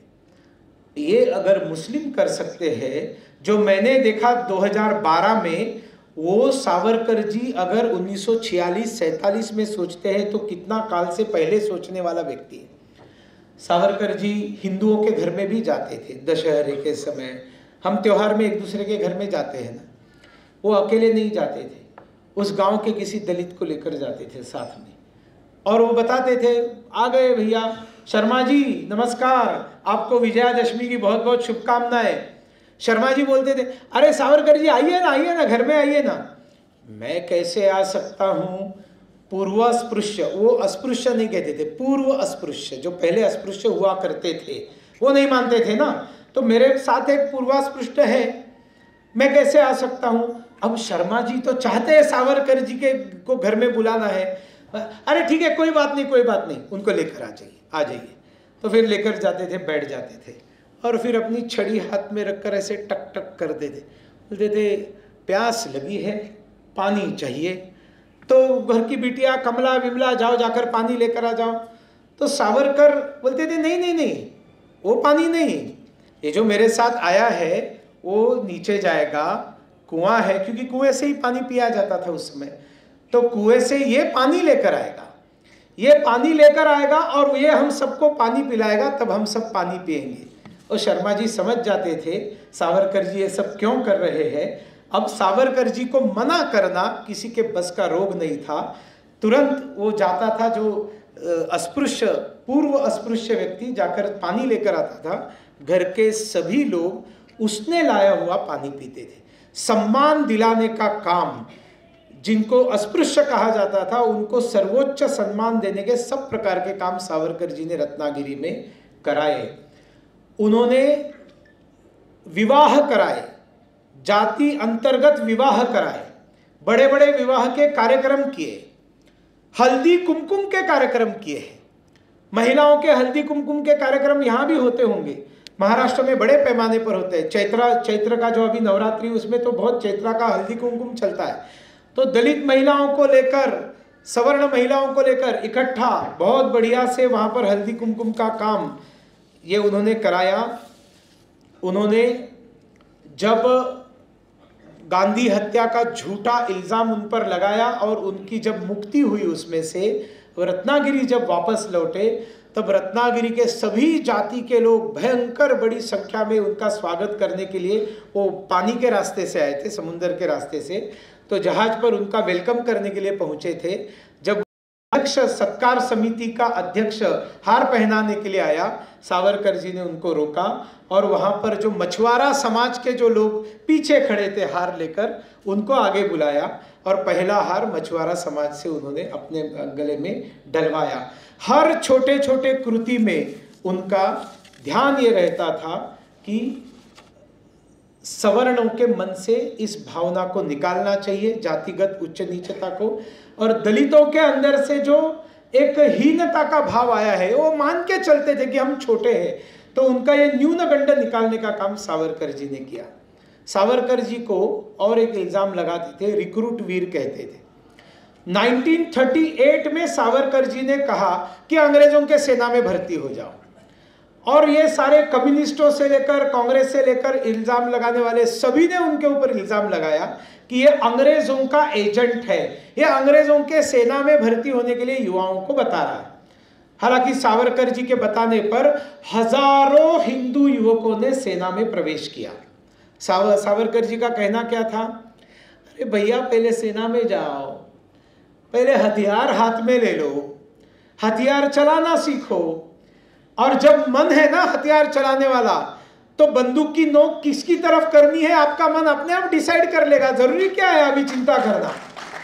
तो उन्होंने कहा हिंदुओं को, और उसका एक बहुत बड़ा कारण था, जो एक चिंता डॉक्टर बाबा साहेब अम्बेडकर जी ने भी बताई थी, कि ब्रिटिशर्स की जो हिंदुस्तानी सेना थी, उस हिंदुस्तानी सेना में लगभग 40% मुसलमान भर्ती कर चुके थे।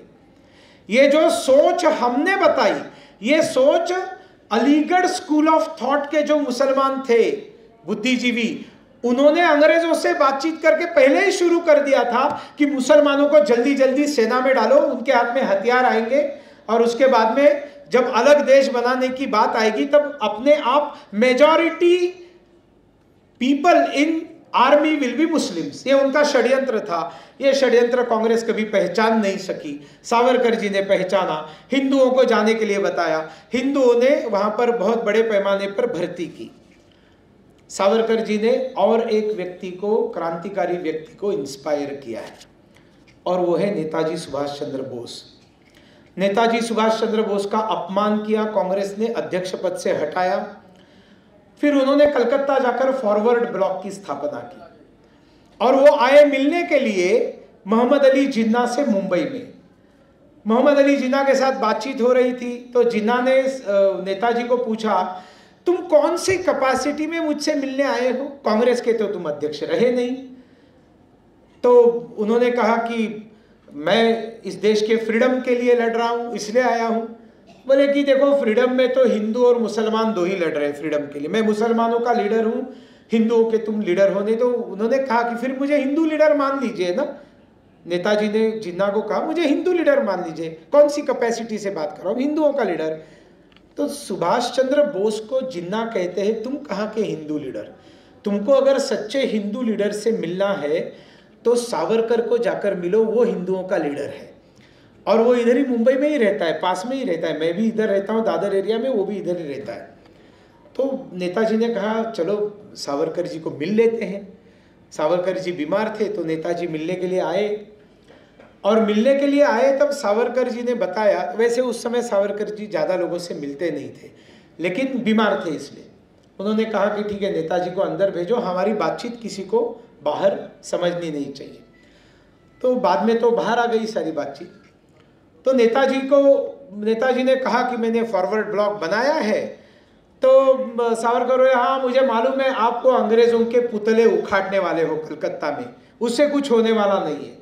अंग्रेजों के पुतले उखाड़ोगे, अंग्रेज तुम्हारे ऊपर केस बनाएंगे, जेल में डाल देंगे, और ऐसा जेल में डालेंगे कि 10 साल तुम निकलोगे ही नहीं, तो क्या कर सकोगे।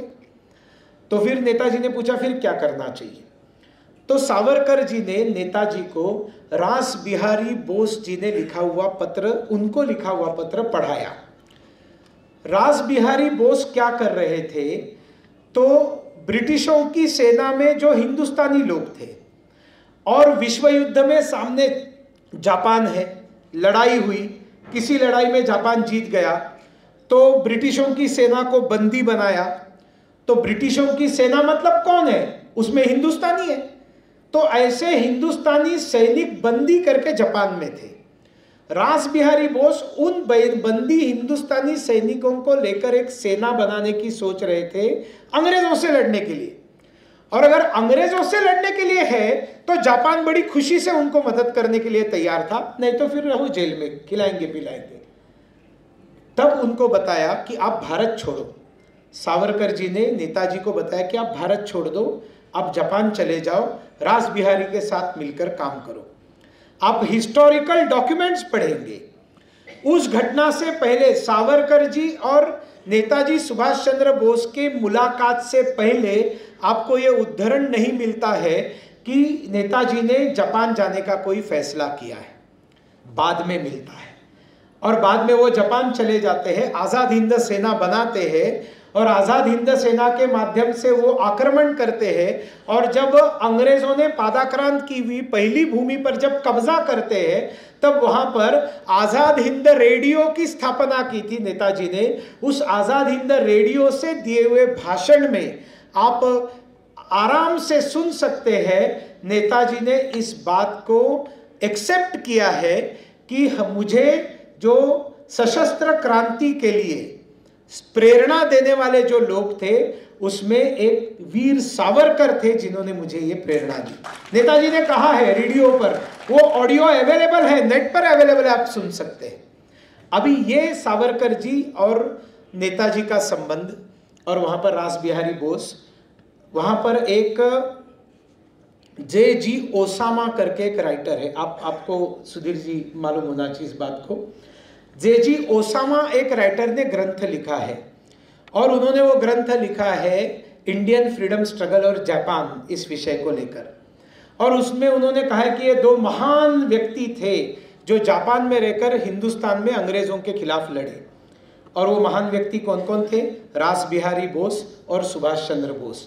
और उसमें वो लिखते हैं, जब 15 मार्च 1946 को क्लेमेंट एटली ने ब्रिटिश पार्लियामेंट में भाषण करके बताया कि हिंदुस्तानी सेना हमको कोऑपरेट नहीं कर रही है, हम बताते गोलियां चलाओ और हिंदुस्तानी सैनिक गोलियां नहीं चलाते हैं, ये उन्होंने एक्सेप्ट किया पार्लियामेंट में, क्यों हमें भारत छोड़ना है। ओ मैं नहीं बोलूंगा, मुझसे मत बुलवाइए, लेकिन ये कारण नहीं है कि यहां पर बहुत बड़े अहिंसा के पाठ पड़े गए।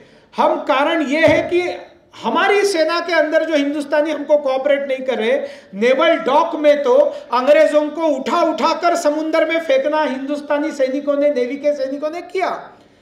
अंग्रेज सेना क्या थी, मुट्ठी भर लोग थे, हिंदुस्तानी थे उनके साथ, और सेना के लोग कोऑपरेट नहीं कर रहे, एटली एक्सेप्ट करता है।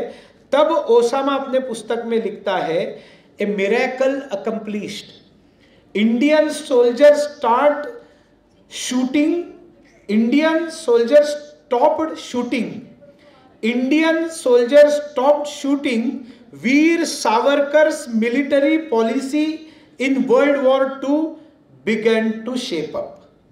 सावरकर जी की जो पॉलिसी थी 1938 की, कि युवाओं को सेना में भेजो, हथियार सीखे और समय आने पर तय करे हथियार किसके ऊपर चलाने, ये जो पॉलिसी है, ये 1938 में बताई हुई पॉलिसी 1946 में शेप लेने लगी। ये जापानीज लेखक लिखता है, हम हिंदुस्तानियों को पता नहीं होता। सावरकर जी जब बताते थे वो 10 साल बाद क्या होने वाला है वो बताते थे, इसलिए वो दृष्टा थे। और जो दृष्टा नहीं थे, पंडित जवाहरलाल नेहरू से लेकर दुनिया भर के लोग, उनको समझ में नहीं आता था ये ऐसे क्यों बोल रहे हैं, और वो उसको क्रिटिसाइज करते थे और 10 साल बाद एक्सेप्ट करते थे कि हाँ सावरकर ने ठीक कहा था। तो एक प्रोग्राम हुआ था, वैसे तो मालूम होना चाहिए महात्मा गांधी जी ने कहा था कि कांग्रेस को भंग किया जाए, पता है ना आपको? क्योंकि महात्मा गांधी जी ने कहा कि ये बनी क्यों है कांग्रेस, भारत को स्वाधीनता दिलाने के लिए, अब इसको भंग किया जाए। लेकिन कांग्रेस ने माना नहीं, कांग्रेस ने उसका फायदा उठाने की कोशिश की, फायदा उठाया, सरकार में आए। अभिनव भारत सावरकर जी ने स्थापन किया था। सावरकर जी ने कहा अभिनव भारत क्यों बनाया था? स्वाधीनता के लिए। स्वाधीनता मिल गई, अभिनव भारत को अभी विसर्जित कर देना चाहिए। और अभिनव भारत को विसर्जित करने का एक बड़ा कार्यक्रम पुणे में हुआ, जिसमें एक बहुत बड़े समाजवादी नेता पुणे के आए थे, वो नाना साहेब गोरे, एनजी गोरे जी। और उन्होंने भाषण में क्या कहा, वो कार्यक्रम 1956 में हुआ। उन्होंने कहा कि हमें 1956 का सावरकर एक्सेप्टेड नहीं है, वो कार्यक्रम सम्मान का है, सावरकर जी के सम्मान का कार्यक्रम है। हमें 1956 का सावरकर एक्सेप्टेड नहीं है, हमें वो सावरकर अच्छा लगता है जो 1910 का था। हाँ, ये नाना साहेब गोरे बोले। तो सावरकर जी ने जब जवाब में भाषण दिया तब उन्होंने कहा कि आपको 1910 का सावरकर 1956 में समझ में आया, 46 साल बाद। 1956 का सावरकर 46 साल बाद में आपको शायद 2006 में समझ में आएगा। तो ये सावरकर जी ने उनको दिया हुआ जवाब है। आपने लोकमान्य तिलक की उपेक्षा के बारे में अपने भाषण में कहा। मैं आपको बताना चाहता हूं कि पंडित जवाहरलाल नेहरू ने कितने बड़े पाप किए हैं। उन्होंने जैसे लोकमान्य तिलक की जन्मशती हुई, ये भाषण में जो बता रहा हूं ये नेट पर अवेलेबल है। सावरकर जी का probably only one speech in his own voice available on internet is of 40 minutes, और उन्होंने वो मराठी में भाषण है, लेकिन उसमें उन्होंने कहा कि तिलक जी की जन्म शताब्दी का समारोह पुणे में हुआ है, लेकिन ये लोकमान्य बाल गंगाधर तिलक जी की जन्मशती का कार्यक्रम तो दिल्ली में होना चाहिए था, लेकिन दिल्ली में तो ऐसा कोई मना नहीं रहा है। क्यों नहीं मना रहे? लोकमान्य बाल गंगाधर तिलक जो सारे स्वाधीनता सेनानियों की जान थे, उनकी इंस्पिरेशन का सबसे बड़ा स्रोत थे, उनकी जन्मशती दिल्ली में नहीं मना रहे, कांग्रेस सरकार नहीं मना रही। इतनी उपेक्षा। सिर्फ एक लेटर भेजा, और वो लेटर में क्या लिखा था? उस लेटर में लिखा था बाल गंगाधर तिलक की जन्मशती की शुभकामनाएं। बाल गंगाधर तिलक की जन्मशती की शुभकामनाएं। सावरकर जी भाषण में कहते हैं कि क्यों बाल गंगाधर तिलक की जयंती की जन्मशती की शुभकामनाएं हम तभी एक्सेप्ट करेंगे जब आप लिखेंगे मोहनदास करमचंद गांधी की किसी एनिवर्सरी की शुभकामनाएं। वहां पर अगर आप बोलेंगे महात्मा गांधी, तो यहां आपको लोकमान्य तिलक बोलना पड़ेगा। आप इनको लोकमान्य नहीं बोलेंगे, उधर महात्मा बोलेंगे, एक्सेप्टेबल। सावरकर जी के भाषण में मतलब वो बहुत चौकन्ना थे इन चीजों के प्रति। भारत के पहले राष्ट्रपति डॉक्टर राजेंद्र प्रसाद कई चीजों में पंडित नेहरू से सहमत नहीं थे। सोमनाथ का मंदिर जब वल्लभ भाई पटेल जी ने बनाया, उसके उद्घाटन के लिए वहां पर जो मस्जिदें थी उसके ऊपर बुलडोजर चलवाकर, वहां के मस्जिदों के ऊपर बुलडोजर चलवाकर वहां पर वापस पुनर्निर्माण सोमनाथ के मंदिर का सरदार पटेल जी ने किया, देश के पहले गृह मंत्री ने किया, और पंडित नेहरू को बुलाया कि आप आइए यहां पर। पंडित नेहरू ने ना कहा, मैं नहीं जाऊंगा, मुसलमान क्या बोलेंगे, नहीं गए। राजेंद्र प्रसाद पहले राष्ट्रपति गए, और वो जो खुंदक मन में पाली पंडित नेहरू ने, आपको पता है, कई लोगों को पता होगा, नहीं तो जानकारी निकालिए, किस प्रकार की मौत डॉक्टर राजेंद्र प्रसाद मरे हैं। देश का पहला राष्ट्रपति बिहार के सामान्यतम हॉस्पिटल के अंदर विदाउट ट्रीटमेंट, नो प्रोटोकॉल, इस देश के पहले राष्ट्रपति की इतनी दुरावस्था में मौत होना हम देशवासियों के लिए शर्मसार होने की बात है। इसके लिए जिम्मेवार कोई है तो वो जवाहरलाल नेहरू है। उनके मन में जो किसी के प्रति जहर रहता था तो उसको आखिरी क्षण तक पीड़ा देना, यह नेहरू का स्वभाव था। श्यामजी कृष्ण वर्मा का आपने नाम लिया। श्यामजी कृष्ण वर्मा के निधन के बाद, उनका अंतिम संस्कार होने के बाद उनकी अस्थियां लंदन में पड़ी हुई थी और वहां से वो अस्थियां आ नहीं पाई। भारत ने कभी वो अस्थियां मंगाई नहीं। इतना महान व्यक्ति, देश के लिए कुर्बानी देने वाला नरेंद्र मोदी जी जब गुजरात के मुख्यमंत्री बने 2003 में, तब मोदी जी ने श्यामजी कृष्ण वर्मा की अस्थियां मंगाई यूरोप से और गुजरात में लाकर उन अस्थियों का विसर्जन किया और जो इंडिया हाउस श्यामजी कृष्ण वर्मा ने बनाया था, बिल्कुल वैसा के वैसा इंडिया हाउस बनाने का गुजरात में काम मुख्यमंत्री रहते हुए नरेंद्र मोदी जी ने किया। Can you imagine, after 73 years of death of Shyamji Krishna Varma, his अस्थिज वेर, उनको विसर्जित किया गया, इमर्स्ड। ये नेहरू है। ये नेहरू की गंदगी को समझना चाहिए आप लोगों ने।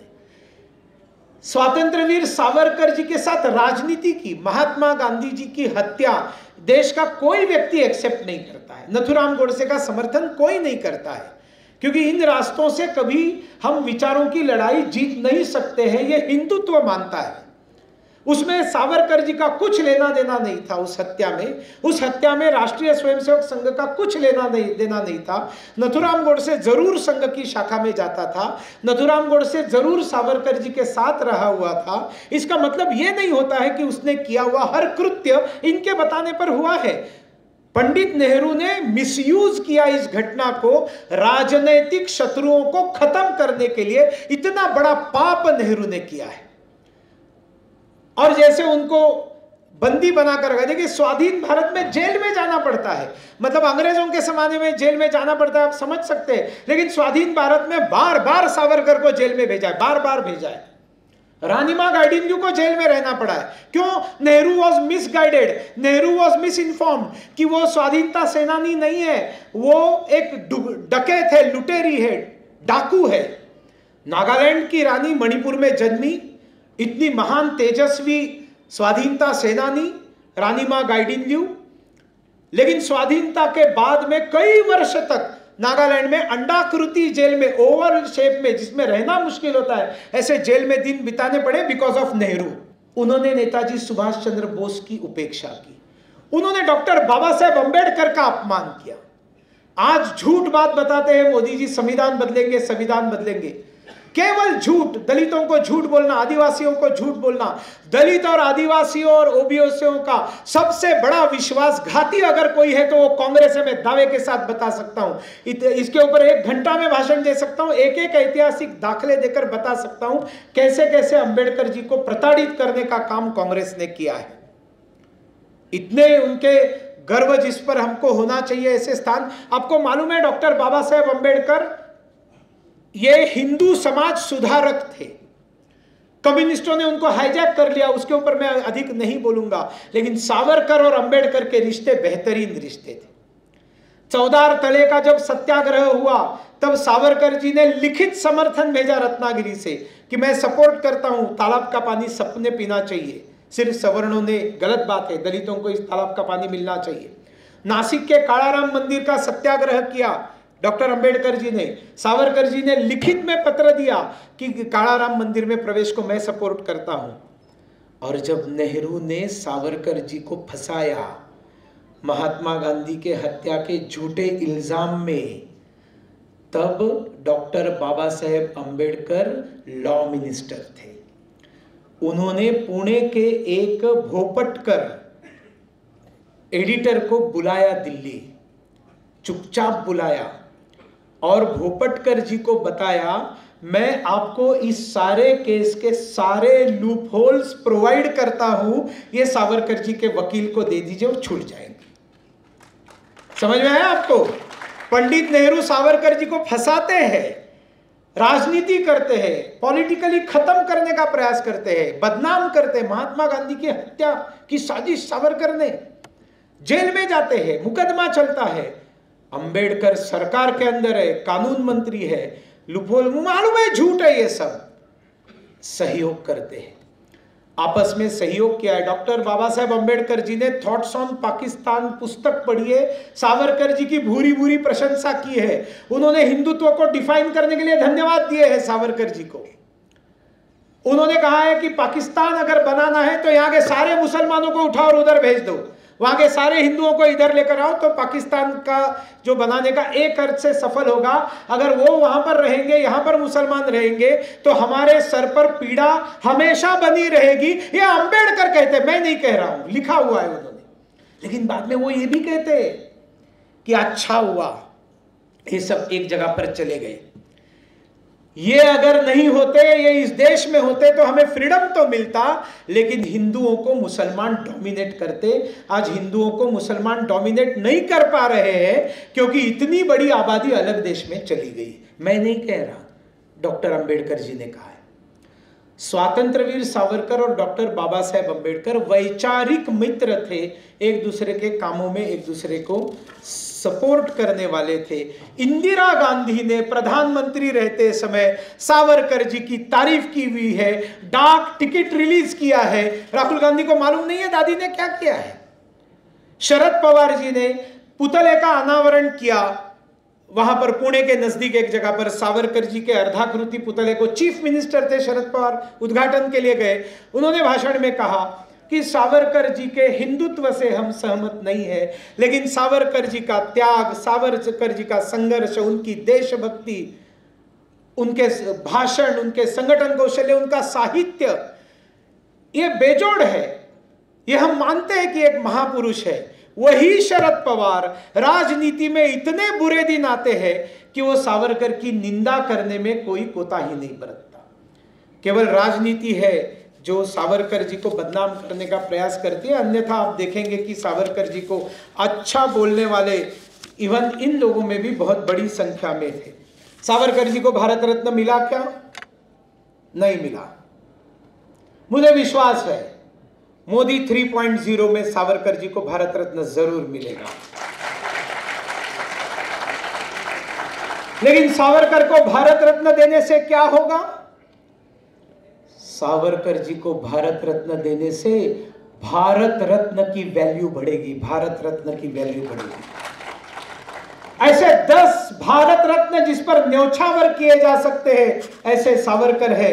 सावरकर आज भी रिलीवेंट है। आज अगर हमें देश के नाते जीवित रहना है, आज अगर हमें विश्वगुरु बनना है, आज हमें अगर परम वैभव तक जाना है, तो एक ही व्यक्ति है जिसने बताए हुए सारे के सारे विचार शताब्दियों तक रिलीवेंट रहेंगे। वो एकमात्र व्यक्ति स्वतंत्रवीर सावरकर है। और इसीलिए जो जो इस देश के शत्रु है, उनका दुश्मन नंबर 1 सावरकर है। आपको समझ में आना चाहिए कि इतने सारे महापुरुष होकर गए, लेकिन कम्युनिस्ट है, कांग्रेसी है, क्रिश्चियन है, ओवैसी है। ये लोग विवेकानंद के ऊपर क्यों हमले नहीं करते? ये लोकमान्य बाल गंगाधर तिलक के ऊपर क्यों हमले नहीं करते? ये सारे महापुरुष होकर गए, ये सिर्फ सावरकर को क्यों टारगेट करते हैं? क्योंकि उनको मालूम है सावरकर जिस दिन भारत अपनाएगा, उनकी राजनीतिक मौत फाइनल है, डिफाइंड है। अरे वो उनके सर्वाइवल के लिए बात करें, आप समझते क्यों नहीं?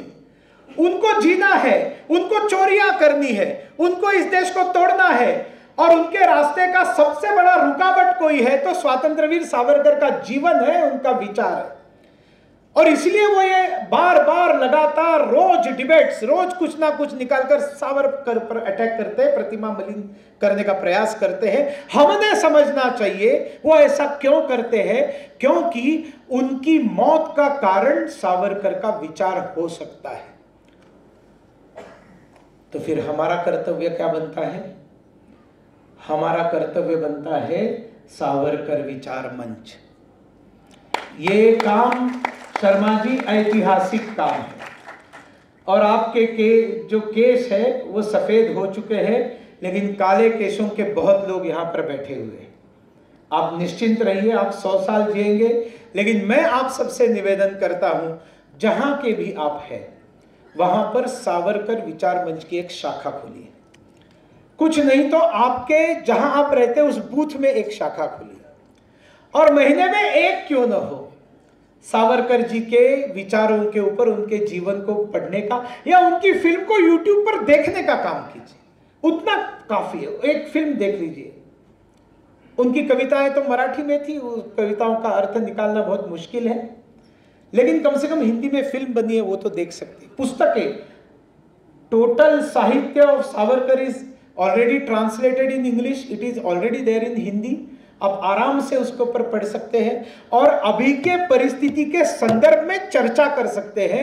कॉलेजेस के अंदर स्टडी सर्कल्स होने चाहिए, सावरकर स्टडी सर्कल्स होनी चाहिए।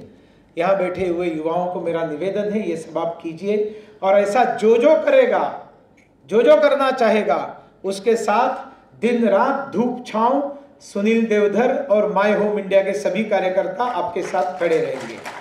आपने मुझे यहाँ पर बुलाया, मुझे आपने 45 मिनट का समय दिया था, तो मैंने देखा नहीं, और सामने बैठे हुए जो लोग थे उनके चेहरे पर मुझे ऐसे लगा कि आपको, अच्छा मुझे लगा मेरे लिए चिट्ठी भेजी। नहीं, ऐसी तो चिट्ठी नहीं, आप मत रुकिए और बोलिए। तो मैं यहीं पर रुकता हूँ। आप सब लोगों से निवेदन करता हूँ कि आज के कार्यक्रम में जो आपने सुना देखा उसको सोशल मीडिया में लिखिए, सोशल मीडिया में डालिए, सोशल मीडिया को सीखिए। मैं कार्यक्रम चलते हुए फोटो निकालने के खिलाफ था, लेकिन विचारों का प्रचार करने के लिए सोशल मीडिया का माध्यम है। सावरकर जी ने कहा हुआ था कि हिंदुओं का सैनिकीकरण करना चाहिए और भारतीय राजनीति का हिंदूकरण करना चाहिए। भारतीय राजनीति का हिंदूकरण करना चाहिए और हिंदुओं का सैनिकीकरण करना चाहिए। मतलब हिंदू ने मतदान करते जाते समय हिंदू के नाते मेरे भले के लिए क्या है, इतना सोचकर वोट करना चाहिए। दैट इज हिंदुओं का राजनीतिकरण। या राजनीति में जो है उन्होंने हिंदू हित की बात करना चाहिए, हिंदू हित का काम करना चाहिए। यह है हिंदुओं का राजनीतिकरण। और हिंदुओं का सैनिकीकरण मतलब सभी ने अग्निवीर योजना बनाई है, जाइए, उसमें कोई बात नहीं, लेकिन सैनिकीकरण के माने अलग है। अभी सोशल मीडिया योद्धा भी आप बनते हैं तो भी आप सैनिक है। You can become social media warrior, Hindu social media warrior. और रोज हिंदुत्व के ऊपर कुछ ना कुछ पोस्ट डालिए, कम से कम जो डालता है उसको तो फैलाने का काम कीजिए। और इसलिए यहां बैठे देखिए, इसमें उम्र का कोई बंधन नहीं है। शर्मा जी, आप भी ट्विटर पर आ सकते हैं, अगर नहीं है तो बिल्कुल आ सकते हैं। अगर आयु के 70 वर्ष में चैतन्य प्रभुपाद स्वामी जाकर इस्कॉन स्थापन करके मरने से पहले उसको ग्लोबल बना सकते हैं, तो उम्र का कुछ लेना देना नहीं है, इच्छा शक्ति का लेना देना है। इसलिए इस सभागार में उपस्थित सभी लोग एग्रेसिव सोशल मीडिया हैंडलर्स बनिए। इंस्टा पर आइए, फेसबुक पर आइए, ट्विटर पर आइए, व्हाट्सएप ग्रुप बनाइए, हिंदुत्व का प्रचार कीजिए। क्योंकि हिंदुत्व अगर जिएगा, हिंदुत्व अगर बढ़ेगा, भारत विश्वगुरु बनेगा। और दुनिया को अगर बचना है तो एकमात्र रास्ता हिंदुत्व का है। नान्य पंथः विद्यते यनाय धर्म।